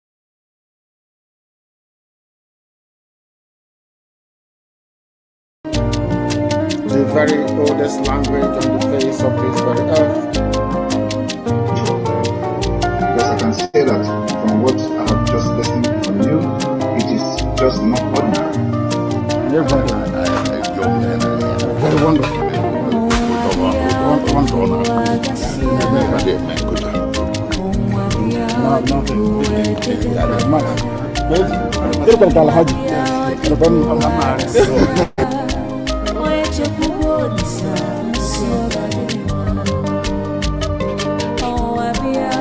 When my lawyers came to see me, I had a discussion with them about how I'm going to defend myself. I told them that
Welcome. Thank you for joining us wherever you are joining from. I appreciate you and I thank you for being part of this program. Kindly like and share to other platforms, share to family and friends, share to everyone that is close to you. Alert people that you wish they could hear us. Let them come here and join us on this very program. Give a like and share. Remember, in this platform, we do not come here to instigate violence. We don't come to preach hate. We do not come here to attack people or individual. All we do here is to propagate the gospel of Biafra. Most importantly, give Mazi Nnamdi Kanu a voice. Give Mazi Simon Ekpa a voice. These are our leaders that have been tested and trusted. And we must continue to seek for their unconditional release. That is what we are doing in this platform. Presenting Biafra to the world as the only remedy to the situation in the Zoological Republic. It doesn't matter how you feel, it doesn't matter what you think. That will not stop us from pursuing the right thing. Wherever you are watching from, I welcome you and I thank you for being part of this program. Like the program, share it and invite others to join us in these few minutes that we're going to spend. You know, these days, because of the pressure and attack we are getting, we have changed our routine and our method of delivering our message. The most important thing is that the message must be delivered. So when you hear, tell someone else. That is how we spread the gospel. So my fellow Biafrans, I welcome you to this very platform today, and I thank you for being part of the program. The topic we are discussing today says, Biafra under siege, internal betrayal, and Nigerian hidden war exposed today. If you have listened to videos that I've played, Mazi Nnamdi Kanu and Mazi Simon Ekpa was there. That video is about 2 hours. I am going to continue with that video tomorrow. It's about 2 hours interview, and we are going to go into another part of that interview by tomorrow. And if you have followed that interview from beginning to the end, you will learn a lot. You can go back and watch it on your own time and listen carefully to that interview. You will see a revelation that was made. That is why I tell you people that the freedom of Biafra today is dependent on the freedom of Mazi Nnamdi Kanu, freedom of Mazi Simon Ekpa. Any Biafran that is genuine, the only single serious project that we have today is the release of Mazi Nnamdi Kanu and the release of Mazi Simon Ekpa. If you want to know why I say that, go back and listen to that very interview. You will see every single effort that Mazi Nnamdi Kanu has made, which Mazi Simon Ekpa asked him directly, and he explained every single effort that has been made. So some of you that are talking about writing this and doing that, every organization that needs to be written has been written. Every organization has this approach. Every petition has been supposed to be written, have been written, but yet everything remained the same. That was why our Prime Minister bring a new dimension into the struggle. That was why Mazen Nandekan announced the new dimension coming from our Mazen Samaneka. So, if you have not taken time to watch that interview, go back and watch that interview. You are going to learn a lot. And so many of the confusion that is covering your head today will be cleared off. You will now understand that the only thing to pursue today is the freedom of Mazen Nandekan, the freedom of Mazen Samaneka, because their freedom will guarantee unity. Their freedom will guarantee our security and safety. Their freedom will guarantee our recognition. And their freedom will guarantee the full restoration of Biafra. You can take it to the bank. So today, we are going to try as much as possible to talk about this issue to the extent that we can be able to do as quick as possible. And then we can call it a day. So my fellow Biafrans, wherever you are watching from, I appreciate you. I thank you for being part of the program. All lovers of freedom, lovers of justice, lovers of truth. I thank you all for joining. We are not here for comfort. We are not here for propaganda. We are here for truth. That is why we come here every day. Because sometimes the greatest danger to a struggle is not the enemy outside or the enemy within. I will continue to remind you about this. In all my programs, I speak about the enemy within because it is very important. Sometimes we ignore it and it causes a very great damage. This morning, I ask you the hard question. Let us ask ourselves the hard question. Are we sabotaging ourselves? Pause a little while and ask yourself this question. Are we sabotaging ourselves? Is Biafra being weakened from within while fighting external oppression? These are very sensitive and important questions that you must ask and answer it genuinely, because if you do, it will help us to solve many problems that is befalling us. If you answer these questions genuinely from the bottom of your heart, many problems that are bothering us will be answered.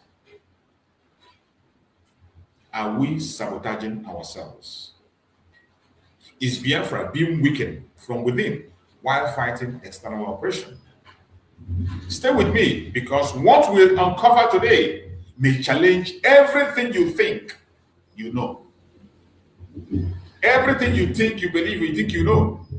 If you can be patient to hang on with us until the end of this program, I bet you at the end of the day, you discover that those things you think you know nothing.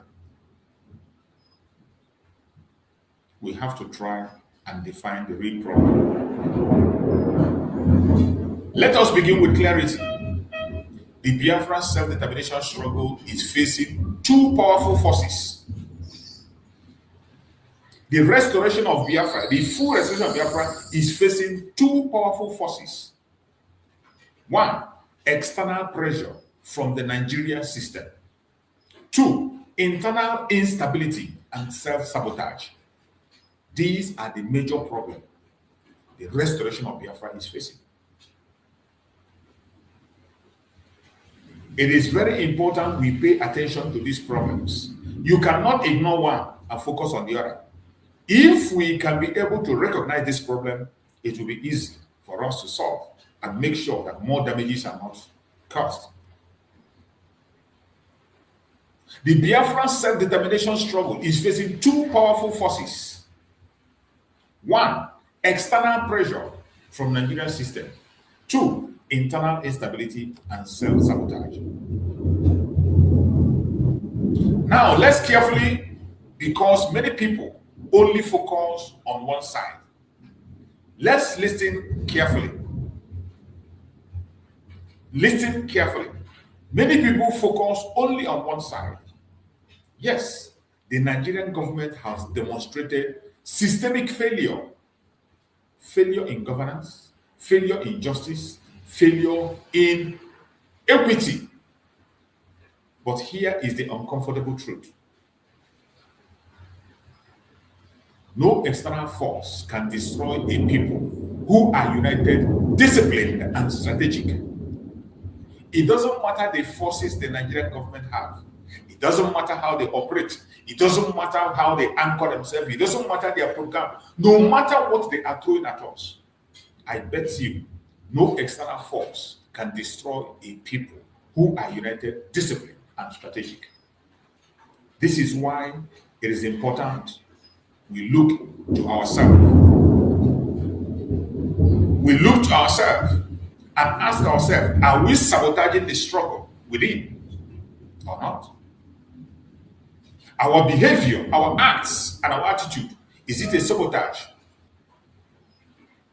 Until we begin to ask this question, each and every one of us to ourselves, and answer it genuinely, it is going to be difficult to forge ahead. No external force can destroy a people who are united, disciplined, and strategic. So the real question becomes, why are we still vulnerable? That is the big question. Why are we still vulnerable in this very agitation? In this self-determination pursuit? Why are we still vulnerable? Self-sabotage is a very dangerous thing that is eating up of today. Self-sabotage does not always look like betrayal. Self-sabotage, sometimes it doesn't look like betrayal. Some of us think that when we talk about self-sabotage, you think it will just be open that this person is betrayed. Sometimes it doesn't come in that way. Sometimes it looks like disunity, misinformation, ego battle, lack of coordination, emotional decision making instead of strategic thinking. I want us to pay attention to these factors that I'm mentioning. These factors are the factors that makes up self-sabotage. Some of you are waiting to see people like Udele, or people like Iken Guruago, or people like Lolon Neka that come out openly to attack Mazin Nanikara Mazi. These are the only people you want to look at and see that they are self-sabotaging themselves. But self-sabotage have different faces. When you support disunity, when you create disunity, you are self-sabotaging yourself. When you push misinformation, you push out unverified information, even against your enemy, against the struggle, against your own brother and your sister. You are pushing misinformation. It is self-sabotage. No country in the world, no sensible person in the world, no organization, no human rights group will like to associate themselves with misinformation.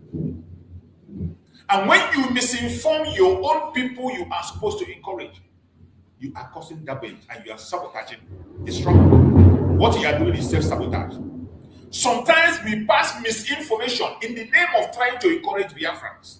You push misinformation just to make yourself look strong, make yourself look worthy, to make it look as if you are doing something when you are doing nothing. That is self-sabotage. When you present a picture that is non-existence, when you present a picture that does not represent the reality on the ground, that is self-sabotage. And so many of us are involved in this today. Self-sabotage is not only when you come out openly, like Dudele, the Kengurag, the Department of Saboteur, DOS, Lord Neka. It is not only when you appear like these people that you become a self-sabotaging person. Sometimes self-sabotage comes when you support disunity.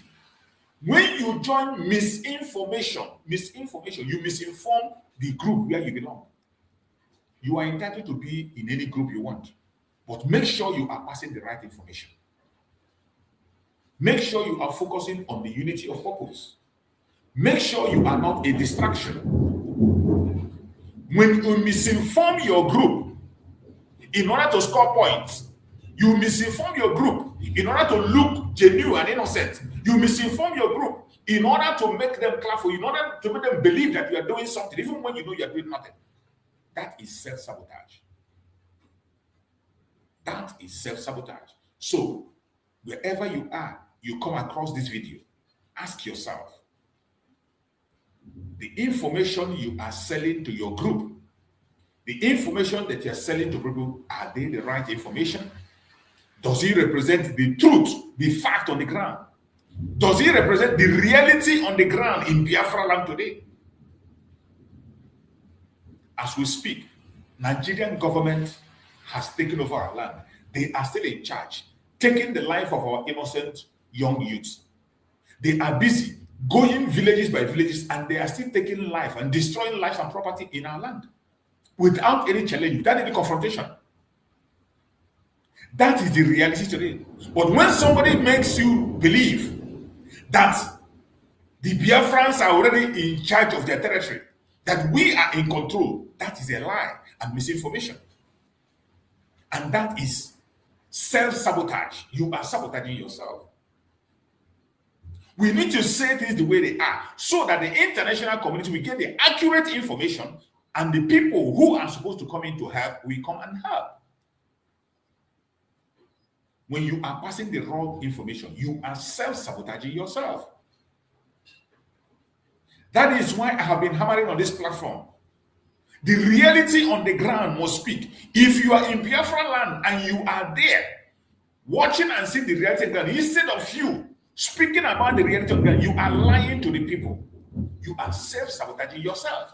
And I bet you might not be alive to tell the story. You might be the next person that will be taken down. You never can tell. The terrorists are still in our territory. The terrorists in uniform, sponsored by Nigerian government, are in charge. As we speak, they are conducting operation in our land. They are conducting heavy operation in our land with nobody, no challenge anywhere. They are not scared. Nobody is confronting them. It is unlike before, when they are moving with caution. It's unlike before, when they hardly wear their uniform in our territory. It's unlike before, when they hear the voice of our leaders, they shiver. It is no longer that time. So when we speak about self-sabotage, misinformation is one of the strongest ways you can self-sabotage yourself. When you pass those information, people will clap for you. You will take the praises. You pass information, so people will think that something is happening, and they will lose their guard, and many will lose their life. That is self-sabotage. Ego battle. So many people today, because of their ego, even when it has been proven that they are lying, they continue to lie. Even when it has been proven that what you are saying is not the right thing, you don't want to change. You do not want to step back because you have gone too far. Your soul has been captured that you can no longer go back. Ego battle. So many, for their ego, they can't even bow out. Because of their ego, instead of them to accept the truth, they continue to dive into the lie and die with the lies. Simply because you are not the one that's created a certain structure, you will not obey it. Simply because you are not the one carrying out a certain mission, you will talk against it, you speak against it, you destroy it, even when you know that that is the right path to go. Just because of your ego, you disagree with everything anybody says except the one you say. That is self-sabotage. Another self-sabotage is lack of coordination. We, the Biafran people, we are sabotaging ourselves because of lack of coordination. Every group is speaking different, passing different message. There is no unity in our message, no unity of purpose. Lack of coordination, that is self-sabotage. Self-sabotage, lack of when you are not coordinated, what you are saying and what you are doing is not in line with what the people believe and what the people are supposed to do. you are self-sabotaging yourself. That is self-sabotage, lack of coordination. And that is what we are seeing today. Lack of coordination, people passing the wrong messages on different platforms. We cannot coordinate our word. Pursue the single thing that brought us together, self-determination. Self-determination. No matter our differences, no matter our opinion, no matter where we are coming from, that one single thing that unites us together, freedom. Some of us have forgotten about it. Some of us have focused on hatred on their own brothers and sisters. Not even hatred on the enemy. They disgust and hate their brothers and sisters, and whenever they hear their name, all their veins will rise. They will spend all their time speaking against their brothers and their sisters, and especially spend less time talking about the real problem that we have, lack of coordination. That is self-sabotage. Emotional decision making instead of strategic thinking. This one is another one that almost all of us in this struggle, we are a victim of it. Emotional decision making instead of strategic thinking. So many of us today, every single thing we believe today is out of emotion. Every single action we are taking today is out of emotion. And every angle we are going is out of emotion. And that is self-sabotage. That is what it is. We need to focus more on strategic thinking, not emotion. It is not about the person that is speaking. You might hate him. It is not about the group that is carrying out one operation or the other. The most thing you have to do is that any idea that is presented by any group, go into strategic thinking and look at how does it affect the struggle. If it affects the struggle positively, support it. Support it. If you don't want to support it, keep silent. Don't speak against it. Don't fight it. Don't destroy that person. Don't discourage that person from what he or she is doing. Every one of us have the Freedom Association. And the instruction is that whatever you will do to see that we actualize Biafra, go ahead and do it. That very instruction still stands. Most importantly, now that the leaders who are not around, we don't have the tested and trusted leaders who worked for us that brought us to this stage where we are today. We must mind how to control our emotion. Emotional decision making instead of strategic thinking is self-sabotage. And this one, so many of us are victim of this. So many of us are victim of this one. You can't escape it. So many of us, we are victim of emotional attachment to issues. When somebody gives something, you wouldn't even think the implication. You just become emotional. Maybe you just feel the information has something to do with your group, or have to do with somebody that you love, or have to do with someone that you are praising. Somehow, you wouldn't even have a strategic thinking to look if this suggestion or this thing that this is saying actually is true. Out of emotion, you begin to react. Emotion cannot get us anywhere. Instead, emotional decision making can lead you to self-sabotage. Maybe you don't know before, now you know. And this is where the danger lies. That is where the danger lies. Because while people are busy fighting each other, the real opposition is watching and benefiting. While you are busy fighting your brother, fighting your sister, the real opposition is watching and benefiting. Let me be clear.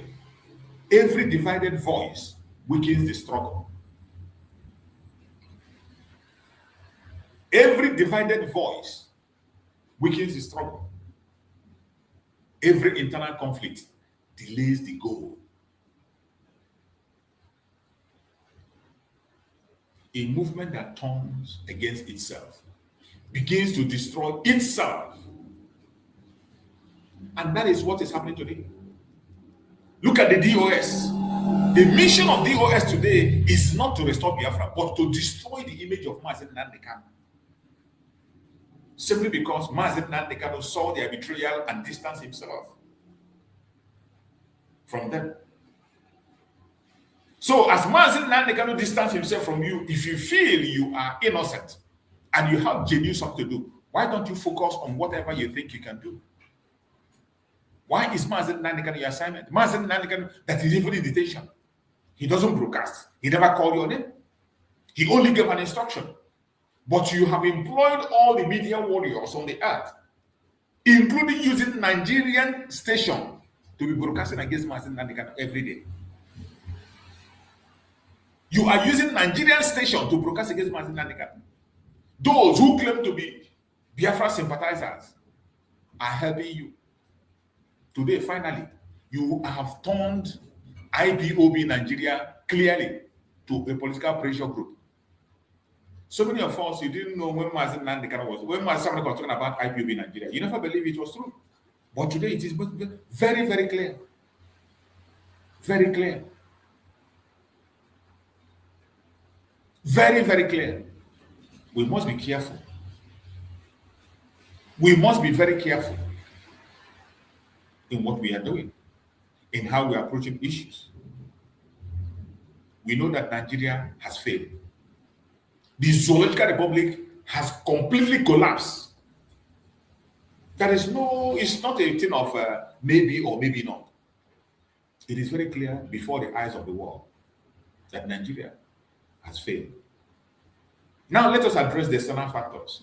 The Nigerian system has consistently shown weak institution, selective justice, suppression of dissent, failure to address legitimate grievances. Every one of us know this. These things are not new. Even the international communities are very aware. They are very much aware. That was why Nigeria was designated as a country of particular concern. That was why Canadian government said that every ruling party in Nigeria is a terrorist organization. That is why Donald Trump called Nigeria a shithole. That is why Donald Trump called Nigeria a disgraced country. Weak institution, selective justice, suppression of dissent, failure to address legitimate grievances. This is not just a political issue. It is a structural crisis that we have in Nigeria. A structural crisis. A systemic crisis. That the only way to solve the problem is to dissolve this entity called Nigeria. That is where we have a difference with my brother Omoyele Sowore. Omoyele Sowore is a very great man. He has done a lot for himself. And among all the activists in Nigeria, he's the only one that remained consistent, focusing on what he wants. In as much as we don't believe in what he believes, we do not believe in changing Nigeria to make it better because we know it is not possible. But Omoyele believes in changing Nigeria to make it what it should be. And he's calling for revolution. He has been calling for that revolution without any limit. He wants everything to live. And we know it is almost impossible. It is impossible. It is even easier to break up Nigeria than to call off a revolution. Who is going to hold a revolution? Hausa man and Yoruba man and Igbo man, revolution together. On which planet? On which planet? You can only call a revolution where there is unity of purpose. As it stands in Nigeria, there is no unity of purpose. There is no central purpose for which people are gathering. The Igbo people have a different purpose. The Yorubas have a different purpose. The Hausas have a different purpose. Every other region have their different motives. There is no central purpose in Nigeria. So how can you have a revolution in such place? That is the only place we are disagreeing with Sowore. But apart from that, he's doing a very good job for himself. He has done a very great job. I give it to him. I have nothing against him. And he continues to pursue that which he believes is going to work. While we also be on our path. He is not fighting us. We are not fighting him.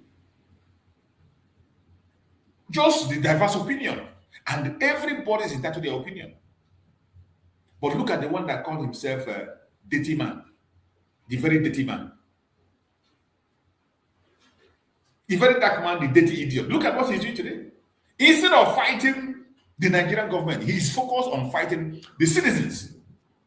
Any citizen of Nigeria that is doing well for himself, more especially the young youth, any young man in Nigeria that is doing well for himself, he becomes an enemy to a very dark man.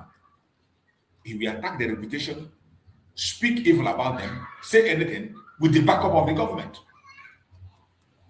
That is what Nigeria can create. That is what Nigeria want to create and want you to be. The example Nigeria is giving you is to be like a very dark man. And that is a shame, a disgrace. Look at where he started. Look at his background, where he started. And look at where he is today. And look at what he's doing.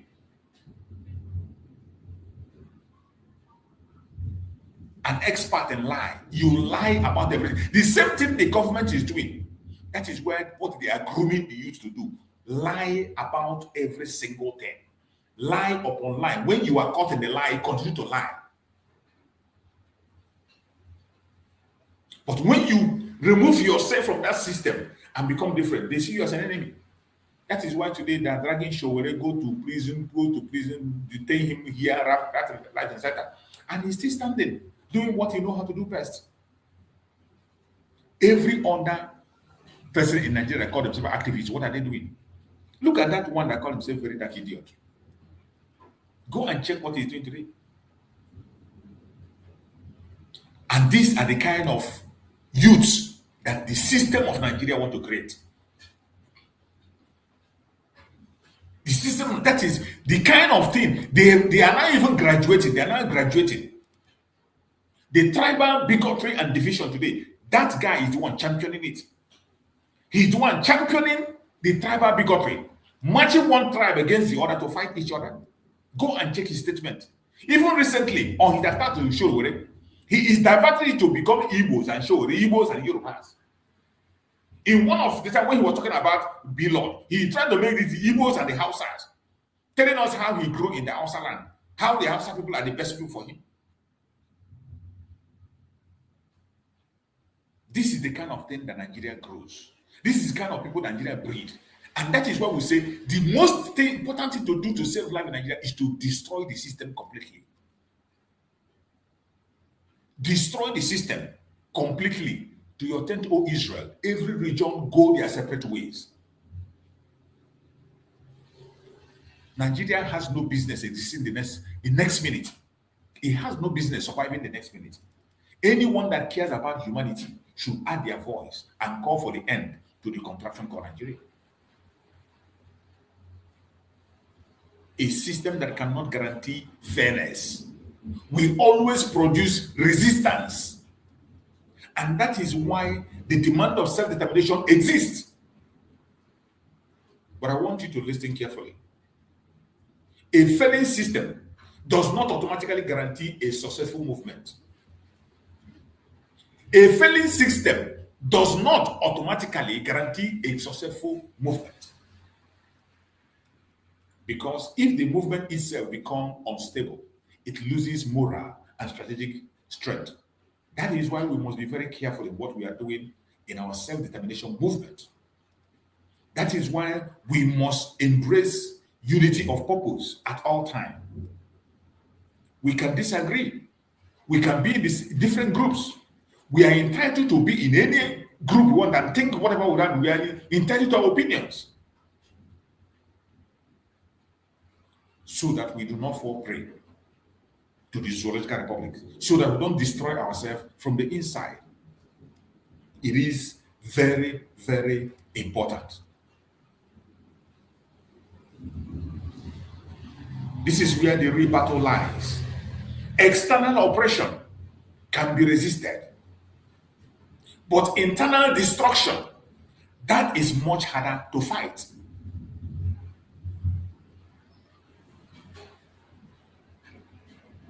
This is where the real battle lies. Maybe you don't know. The real battle is in the internal fight. External oppression can be resisted. We can resist any attack coming from outside. We can resist it. Any oppression, any distraction, we can resist it. But internal destruction, that is much harder to fight. Internal destruction, just like what so many of us are doing today. Just like what the Department of Saboteurs are doing today. The DOS are doing today. Just like what Lolo Neka is doing today. You can see that she is taking charge of Igbo programs in all platforms in Nigeria. Igbo programs. They have succeeded in getting her a television station, a channel in Nigeria where she is promoting the IPOB in Nigeria, a proscribed group.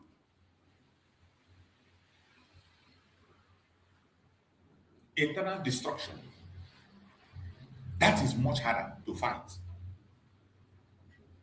because it comes disguised. That is why it is very difficult to fight. They will disguise themselves. They come in disguise. Internal destruction come in disguise. They will come as an angel. You will embrace them. Just like that woman, Laura Nega. When she came in disguise. Oh, Igbo unity, Igbo security, Igbo this and Igbo this. Oh, this is not IPOB, this is not IPOB. As a sympathizer. But today, after the Biafrans have opened their arm and embraced her, you see what she's doing. You see what she's doing? She's challenging the authority that kept the status quo to this level.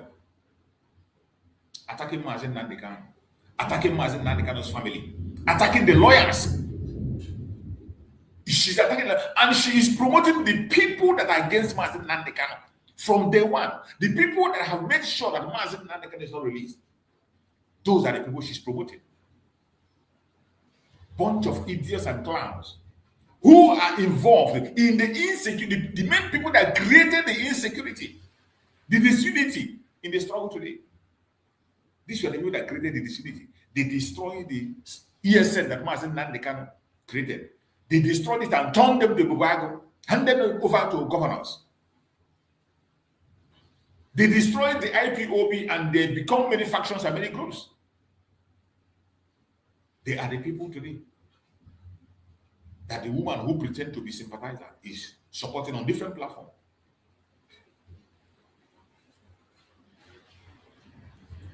We must be very wary of this disguise. Internal destruction, it is harder to fight because the internal discussion disguises itself. Internal destruction, when it is coming, it disguises itself. You will see it as loyalty conflict. Loyalty conflict, that is what we are seeing today. Lord Neka is pushing and telling Biafra not to be loyal to Mazen Nandekano. The DOS has chosen disloyalty. The DOS are no longer loyal to Mazen Nandekano. And what they are preaching in all their platform is telling people not to be loyal to Mazen Nandekano. The same thing preaching, don't be loyal to Mazen Samoneba. There are people that are fixing themselves today in the position of Mazen Samoneba, telling Biafrans, don't be loyal to Mazen Samoneba. Some go ahead to call Samoneba a saboteur. That is how bad it is. Loyalty conflicts. Loyalty conflicts. That is internal self-sabotage. Conflict that is within us today. Misguided activism. Misguided activism. Go and check what somebody will open a platform, so Biafra self-determination. All they do there is saga. All they do there is saga. All they do there is attack their brother and their sister. Misguided activism. Unverified information. Today, go to many of our platforms, many unverified information. That is what they are flying on. Some of them AI generated information. Even when they know it's AI, they continue to share it. They push false information against their brothers, against their sisters. Lie from the pit of hell that does not hold water. Emotional reaction instead of calculated action. That is what we see. Very emotionally, we are too. Once Biafra is mentioned, oh, you leave yourself, you lose your senses. Once you hear Biafra, your sense will disappear. You can't even reason anymore.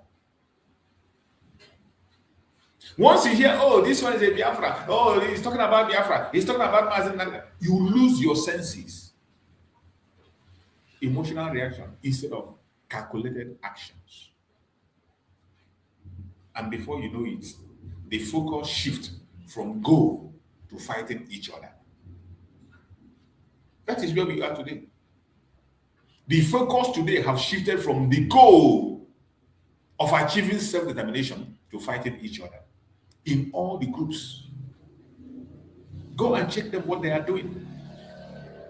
Go and check all the group what they are doing, what they are saying about each other. As for me, my focus is Biafra. I don't belong to anybody. I don't belong to any group. I don't speak for anybody. I speak my mind. Likewise, everyone that is watching me here, whatever you believe or whatever you think, it's your mind. You are entitled to it. You are entitled to your belief. Let your heart judge you if you are doing the right thing or the wrong thing. I'm not in a position to judge you. But I can bet you that the focus today have shifted from the goal. The focus today have shifted from the goal to fighting each other in all the groups. And that is how movement collapse. I pray that the restoration of Biafra, movement for restoration of Biafra will never collapse. I pray it should never collapse because this is a mandate of Chukwuka. There is need for strategic discipline and unity. Every successful movement in history had three things.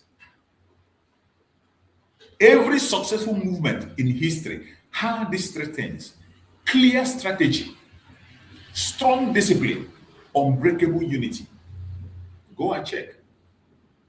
Every successful movement in history had these three things: clear strategy, strong discipline, unbreakable unity.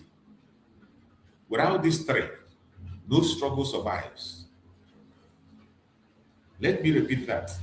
No struggle survives without discipline.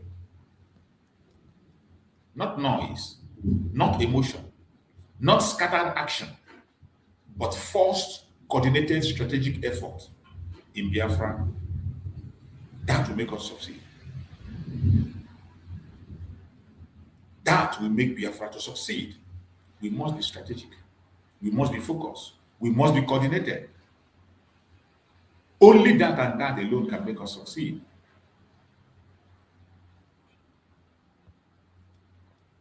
Then the movement must rise above petty divisions.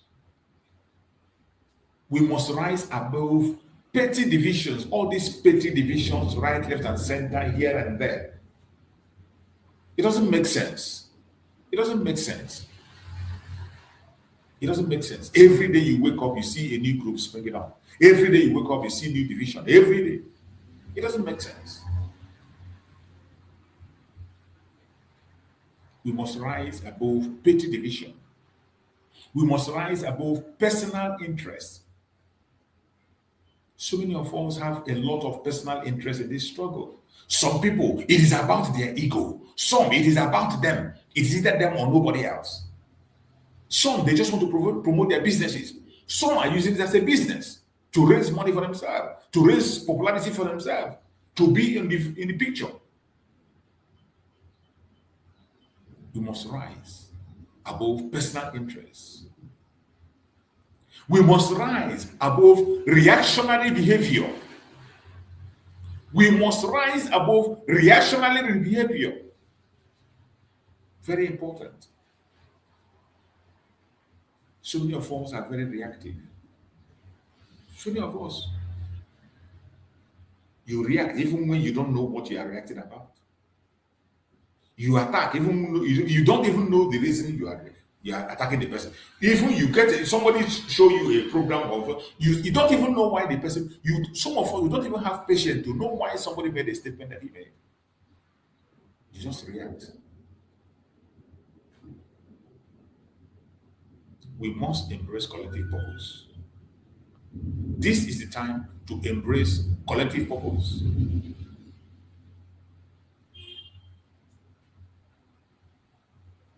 Now, I want to say something many may not like, but it must be said. It must be said, even though many may not like what I'm saying, it must be said. Not every action done in the name of struggle is helping the struggle. Did you hear me right? It is not every action done in the name of struggle that is helping the struggle. Some actions create confusion. Some actions damage credibility. Some actions push movement backward. And if we are honest, we must be willing to correct ourselves. Because movement that cannot self-correct will self-destroy it. Any movement that cannot self-correct will self-destruct. That is the truth. Whether you like it or not, it's the truth that must be said. So wherever you are watching from, this is a moment of reflection, a moment of awakening, a moment to ask, what am I contributing to this struggle? This is a moment to ask yourself, what am I contributing to this struggle? Am I building or am I destroying? Am I spreading truth or confusion? Because the future of Biafra lies in all of us. Ask yourself these questions and answer them sincerely from the bottom of your heart. What am I contributing to this struggle? Am I building or am I destroying? Am I spreading truth or confusion? Because the future of Biafra will not only be determined by external forces, but by internal choices that we make.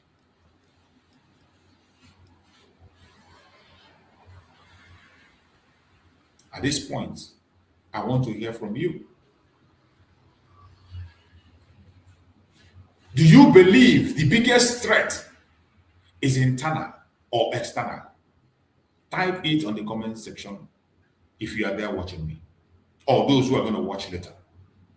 Do you believe the biggest threat is internal or external? Type it on the comment section. If you believe it's internal, type internal. If you believe it's external, type external.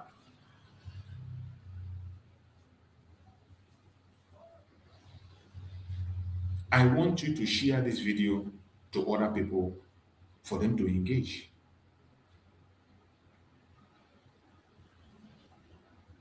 Like the live stream. If you believe truth must be spoken, no matter how uncomfortable it is. If you believe the truth must be spoken, no matter how uncomfortable, like and share. The way forward is not complicated, but it requires commitment. The way forward for us to achieve our aim is not complicated. The only thing it requires is commitment. Build unity, not division. Verify information before spreading it. Focus on long-term goals, not short-term reactions. Promote discipline in words and in action. Think strategy, not just emotion. Think strategy, not emotion. Because freedom is not achieved by choice. It is achieved by planning, by sacrifice, by coordination. Every one of us have to wake up and take responsibility, and the time is now. So as we are rounding up on this very broadcast, remember this. A house divided cannot stand.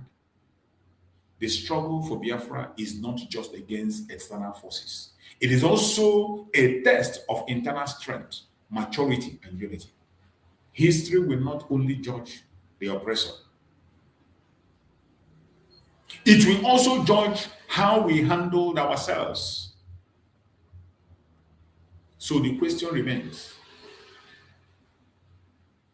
will we rise together or fall divided? Will we rise together or fall divided? My fellow Biafrans, wherever you are watching this program from, I want you to like and share the program, and other people should get this information. It is important. We will do our own part. It's left for you to do your own part. And before we round up, I'm going to play a video of the effort one of the activists is making on the case of Mazen Nandekano and Mazen Simon. Many of you know Dr. Mazanga. Dr. Mazanga is an independent activist who has picked interest on the issue of Biafra.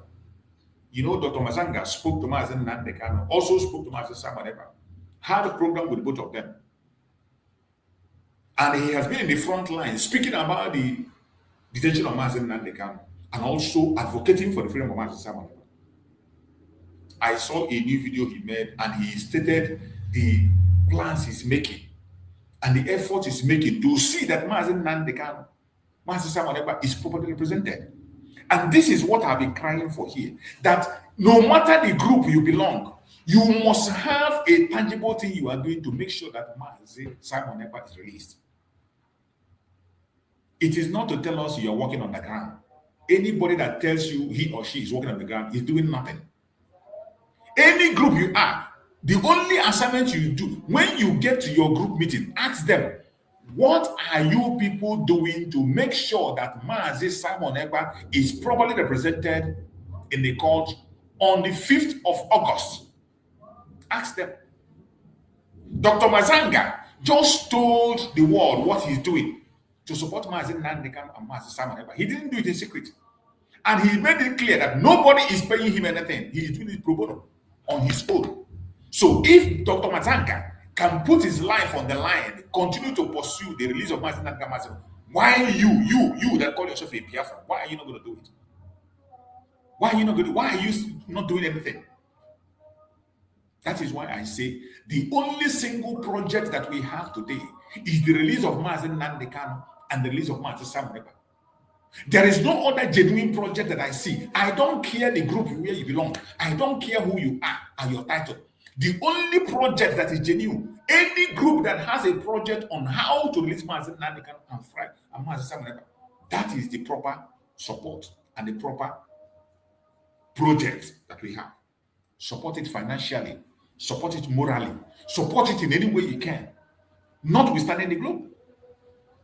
And anyone that claims to be anything on the ground, leave them. They don't know what they are doing. These are a bunch of deceivers.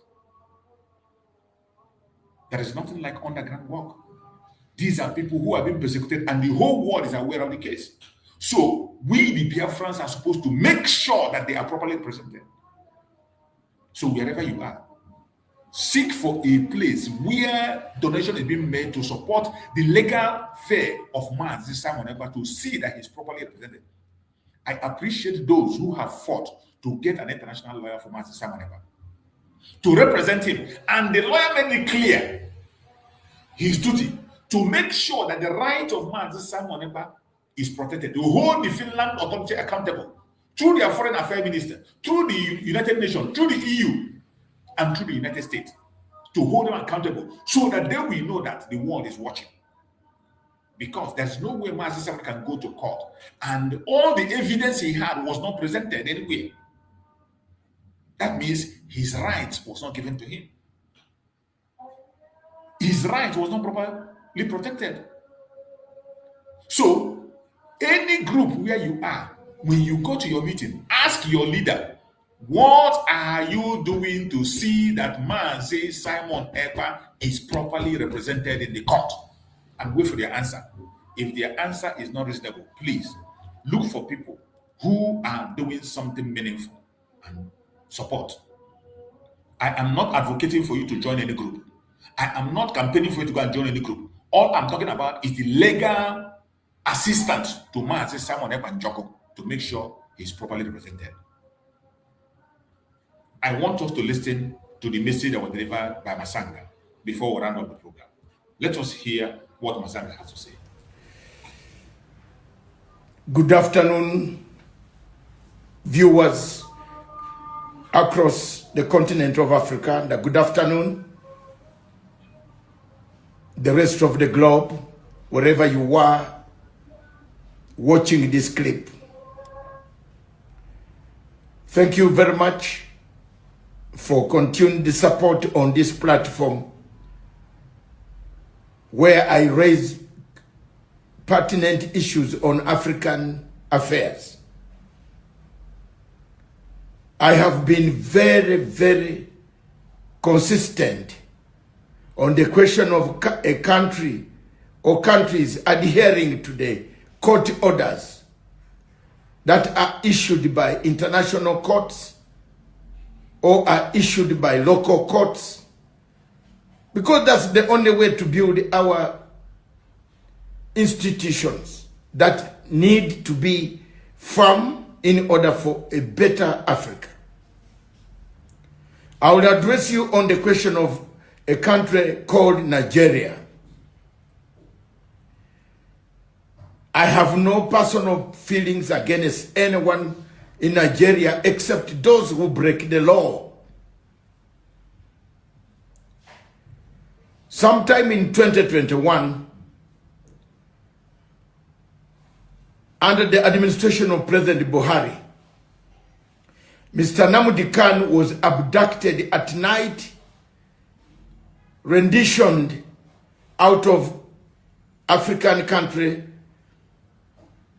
without the knowledge of that African country, without the authorities knowing, against all international obligations, taken out of Kenya, removed, manhandled, beaten,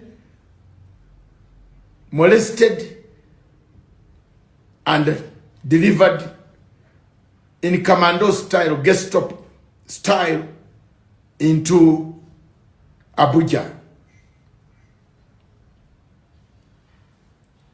The government where he was abducted from did not know until they had reports.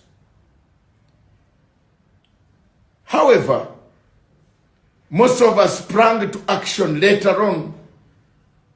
We have gone to African courts of peoples and human rights to put our cases, to put the case of Nnamdi Kanu. He was charged, trumped up charges of terrorism and other things that were heaped, where evidence was corrupted, because some of the people who handled the evidence, as you know, Nigeria at the moment is a mixture, a cocktail of terrorists, some of them who have repentant terrorists who have joined the government, working as intelligence officers. From 2021, a court in Kenya issued a judgment calling for the return of this gentleman from Abuja back to Nairobi. The government of President Buhari, as you know, came to an end. He handed over power to Tinubu, and Buhari later on died. The baton of handing over and implementing this order remains up to today in terms of international law in the hands of President Tinubu. Mr. Nnamdi Kanu should have not gone under any judgment or under court process anywhere, because the procedure of him being delivered there was wrong. You all know what the judge in Nigeria mentioned. A useless judge. I think God only is the one who can determine his destiny, not me. Things went, we have gone, and the lawyers of Nnamdi Kanu, plus many other people, most of us have not kept quiet. We have petitioned the British government. We have asked the government of Britain to intervene because Mr. Nnamdi Kanu was a British national at the time of his arrest or rendition from the third country to another one of the Commonwealth. We have written to the Commonwealth. We have written to every angle. We wrote, we filed, the lawyers filed a case in the United Nations Court of Arbitrary Arrest against arbitrary arrest. The judgment was entered. And the government of Nigeria was told by that opinion, which is well grounded in law of international law and aspect of the performance of any nation that is under United Nations Charter to implement. The government of Nigeria to date, as we speak, by the time we went yesterday to courts or to notify them, have not answered back, they went ahead, convicted Mr. Nnamdi Kanu to life in prison. It is the same thing they did to the 10 Naira. They worked with Paul Obiya, got this gentleman. You can see it is the same nation. Cross-border incursions onto an ICC organization where refugees have gone. A crime committed by Nigeria again, which the chief prosecutor of International Criminal Court should have reported Nigeria to the International Criminal Security Council for having allowed its territory to be used by people who came to abduct refugees under the Geneva Convention. He didn't do that. Now, Nigeria, the judgment came out, the opinion was very clear, release Mr. Nnamdi Kanu, return him, make reparations for him, and make it good so that he returns, he can face justice. But this was not the proper way to abduct a person at night, take him, fix him, release him. The Nigerian court refused. Nigerian court also ordered that this should not be the same. One court ordered, they took him to another court, they removed him to another court, they took him back to the other court until it became very toxic. In a nutshell, the opinion of the United Nations Court of Arbitrary Arrest is very clear. It needs enforcement. And the people have not been able to take these steps that I have taken yesterday. And yesterday I've been searching for what the court would ask me, what do you want to be done? I have searched, got all the documents regarding the Nigerian embassy, the properties that they have in the United Kingdom, so that when it comes to reinforcement or enforcement, through any other means, we shall get those properties. So I've been doing that homework voluntarily until now. We got yesterday, on behalf of Pan-African Forum and associates, many of us who studied international law, experts of us who are very fluent. We do it for the sake of Africa. We do it for Bourbono. We use our resources. We have not asked anyone to give us a penny.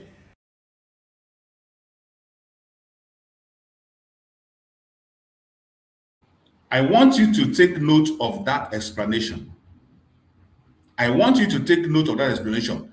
Whatever Mozanga is doing is free of charge, pro bono. He does not ask money from anybody. He is just like a human rights activist representing people on issues, mainly African activists. So I want you to pay attention to that very statement that he made. It comes to reinforcement or enforcement, through any other means, we shall get those properties. So I've been doing that homework voluntarily until now we got. Yesterday, on behalf of Pan-African Forum and associates, many of us who studied international law, experts of us who are very fluent, we do it for the sake of Africa, we do it for Bourbono. We use our resources. We have not asked anyone to give us a penny. That is the point. We have done it, and I've done it myself. Because this younger man needs help. And we shall get that help through the courts. We have filed the final notes, before litigation. We have served the Nigerian government yesterday, and they have received it in the Ministry of Justice, and the government of Britain also copied, and other courts. Therefore, next move we shall move is litigation of why the order was not implemented. Why the orders of the court were not implemented. Why is it 2 orders? You remember the Kenyan court is still waiting. They gave even the damages for a man who had been just harassed. They didn't know that somebody had used their territory to do some dubious mafia work, which Mr. Leti Buhari, may his soul go completely away from earth, and no history should be written for him ever on earth, because he overthrew the government. The first one pretended to be a Democrat. He even abducted Umar Diko. We know this. Some people in Africa don't know this history. This man abducted Umar Diko in London. All of us went there when we were in London. We went and saw a plane. Everybody on TV was shocked. And Buhari. These people from that country, Nigeria, abduct people. They kill people. They abduct if they find you. So any country in the world dealing with Nigeria, using Nigerian intelligence to say you are putting a case like this case of Finland man, a government in Finland. Which intelligence are you using, you Finland? Ask this them. fake one, the one where they get AI videos and place them here. No competent court in Europe. And I'm waiting for that case of Simon Epa. I want to earn international fame. Did you hear it? He asked, asking Finland, where did you get evidence that you said you used to convict Simon Epa? Is it from Nigeria? Nigeria that is being run by a terrorist entity. Nigeria that can falsify information. Nigeria that has everything fake in their system, that cannot even investigate. Today we see their investigation. Even when we go to their media, the media handle of the military. Where something will happen in the north, they will say it happened in the south. Something will happen in the south, they will say it happened in the east. Recently, an operation that was conducted by Harrison and Co. and his group arrested kidnappers, and what the military came and wrote was that it was ESL. These are the same people that Finland took information from them. What a shame. And I want you to hear this part. The preparation Mazanga is doing to make sure that he is go in person to make sure that Mazi Simon Ekpa is properly represented. This is our major mission. This is the main thing that borders every Biafra. This is the only project we have to make sure that Mazi Simon Ekpa is properly represented. Listen to what Mazanga preparation he's making. On his own, nobody is paying him. Nobody hired him. Pro bono. He is doing it on his own because he knows Mazi Simon Ekpa in person. Mazi Simon Ekpa has conducted a program. He has interviewed Mazi Simon Ekpa. He has interviewed Mazi Nandika. So whatever he's doing is on his own. You now that you say you are under Mazi Simon Ekpa, you respect Mazi Simon Ekpa. He's our leader.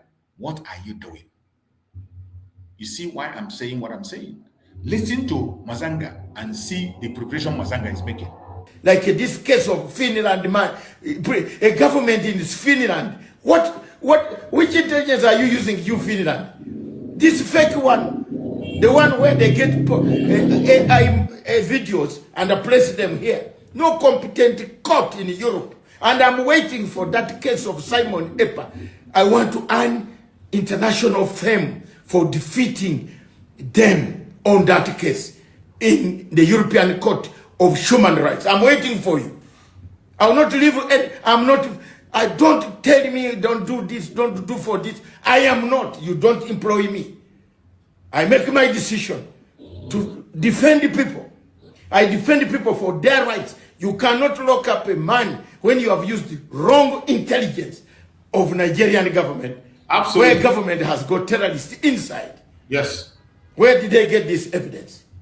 Corrupted. Now they are planting things because their appeal is coming. We are ready for you. We have been ready.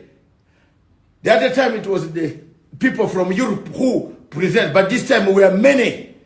Many of us voluntarily, we shall pour in that court. Absolutely. I hope you had it. The preparation Mazanga and other activists in Africa is making to storm that very place that day on the 5th of August. Remember, Mazi Samuel have said that every Biafra, if you can come to Finland on August 5th, make sure you're there. Go and buy your ticket now. Go and buy your ticket. If other people are planning heavily to storm that place, why wouldn't you plan? Do you have any excuse why you should not be there? If other people, other human rights groups are making plans on how to storm Finland on that court day to make sure that Mazi Simon Ekpa is properly represented, if every one of them is doing that, what about you? Why wouldn't you? Why wouldn't you do your own part? Huh? Why wouldn't you do something? Wherever you are, prepare yourself before that day. Go and buy your ticket. On the 5th of August, Biafra is supposed to be there. I want you to pay attention to the preparation that Dr. Mazanga is doing on his own. Nobody is paying him. Nobody hired him. He is doing it pro bono. He had just explained it and said, nobody is paying him. Nobody hired him. It's because of his humanity. He's an activist. He knows Mazi Nandekano. He knows Mazi Samoneba. That is why he's playing a part on his own. Nobody is paying him. I want you to pay attention and listen to Dr. Mazanga and tell me why you that claim to be flow of Mazi Samoneba will not do something. Don't do this, don't do for this. I am not. You don't employ me. I make my decision to defend the people. I defend the people for their rights. You cannot lock up a man when you have used the wrong intelligence of Nigerian government, where government has got terrorists inside. Where did they get this evidence? Corrupted. Now they are planting things because their appeal is coming. We are ready for you. We have been ready. The other time it was the people from Europe who present, but this time we are many. Many of us voluntarily, we shall pour in that court. In all courts, we are going to pour in courts. Mr. Tunubu, listen, adhere to the court orders, release this guy. Whichever format you use, whether you pardon him, whether you release him, it's up to you. But me, we have now got all the data of your properties in London. We are going to get it.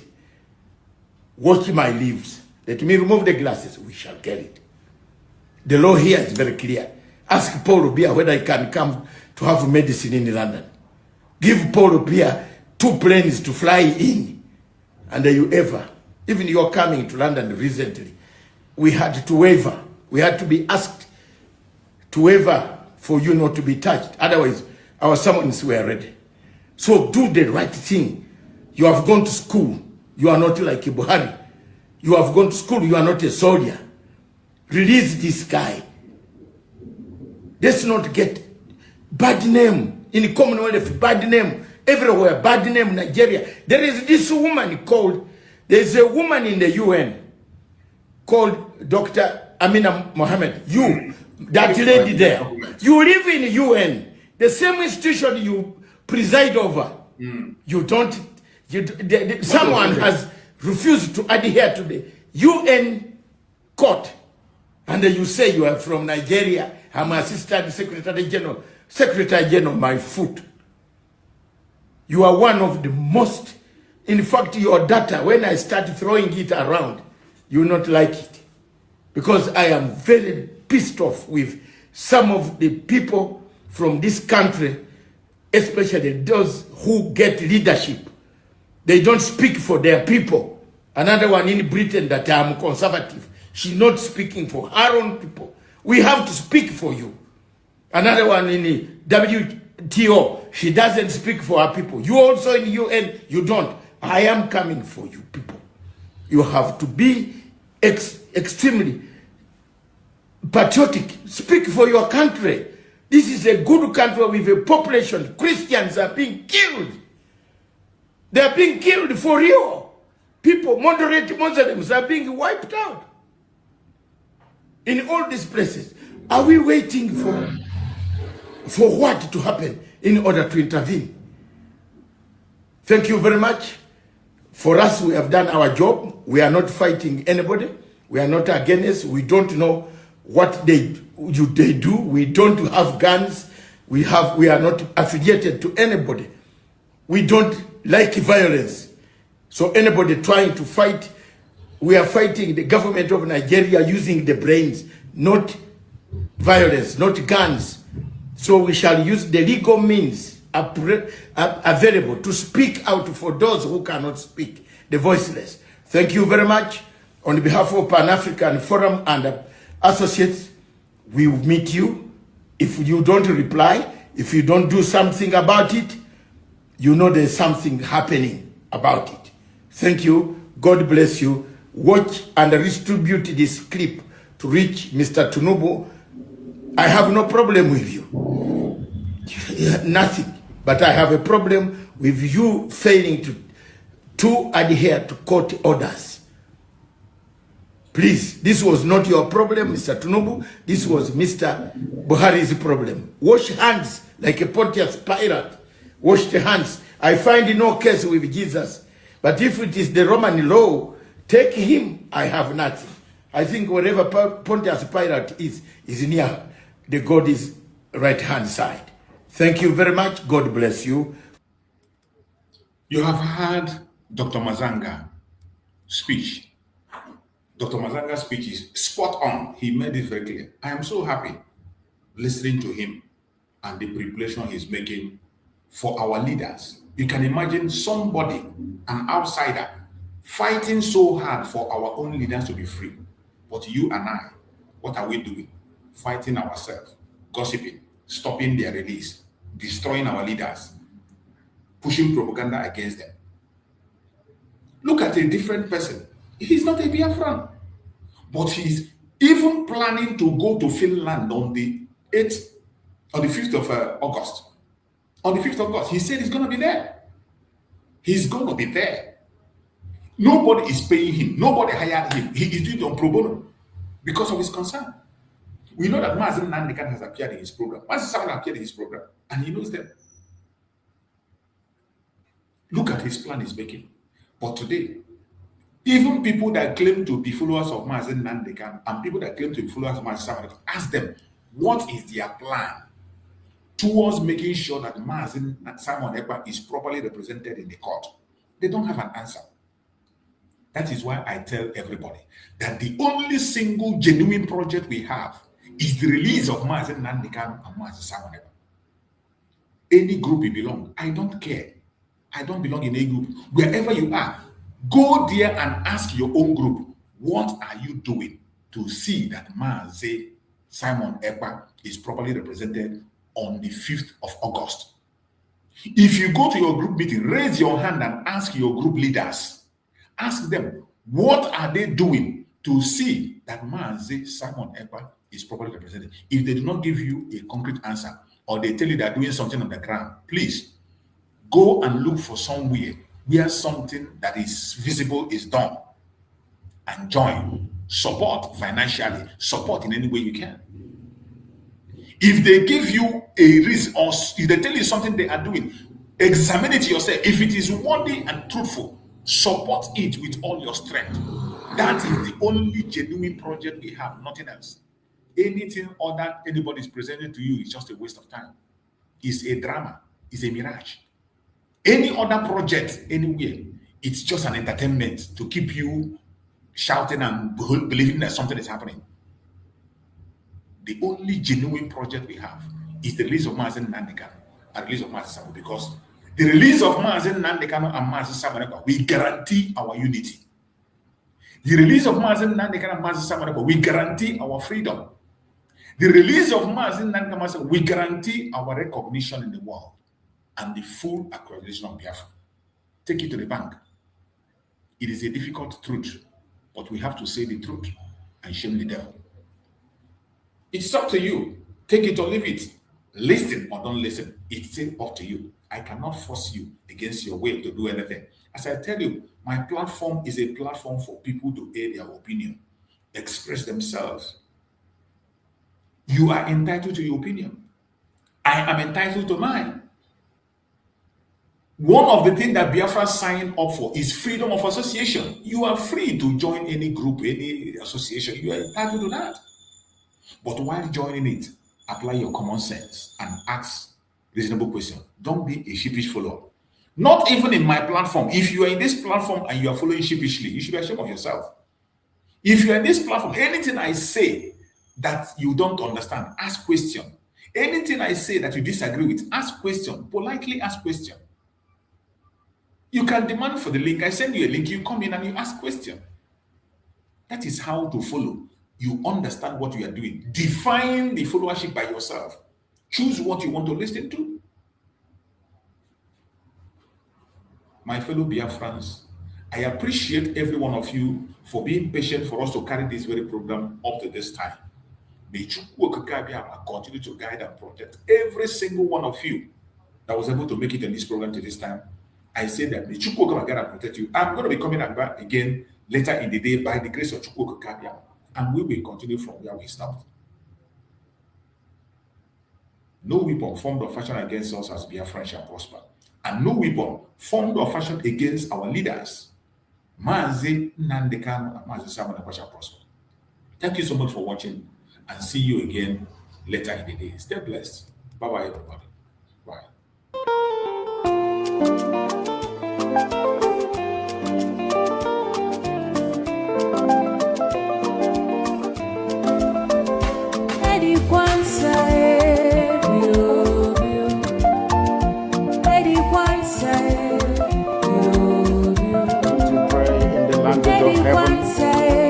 The very oldest language on the face of this very earth. Chiko kikabia mapuni ngeni chineke ngeni sona efewe na isiala nyine na koza hanso ya mbuni onanye na jama we na nzozi zibali anyana ge farusi obona nege ole kali ngeni nekele kama obona nekele obia mlendi nden so na kiri ala isiala ngeni obadi ndo no totoa eyi aba no wanene bebu mo yebo pakana ndere ngo kale kata muzi wena adoge mama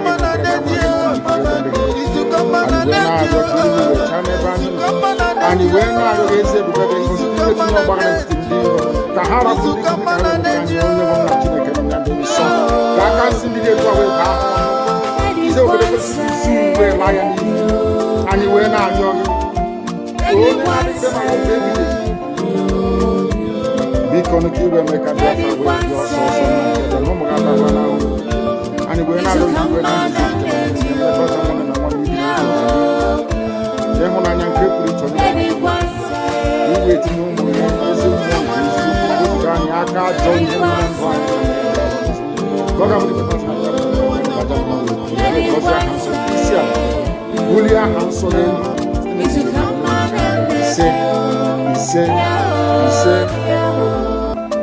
But you know what? They would like you to believe that Samanekpa is the cause of this. No.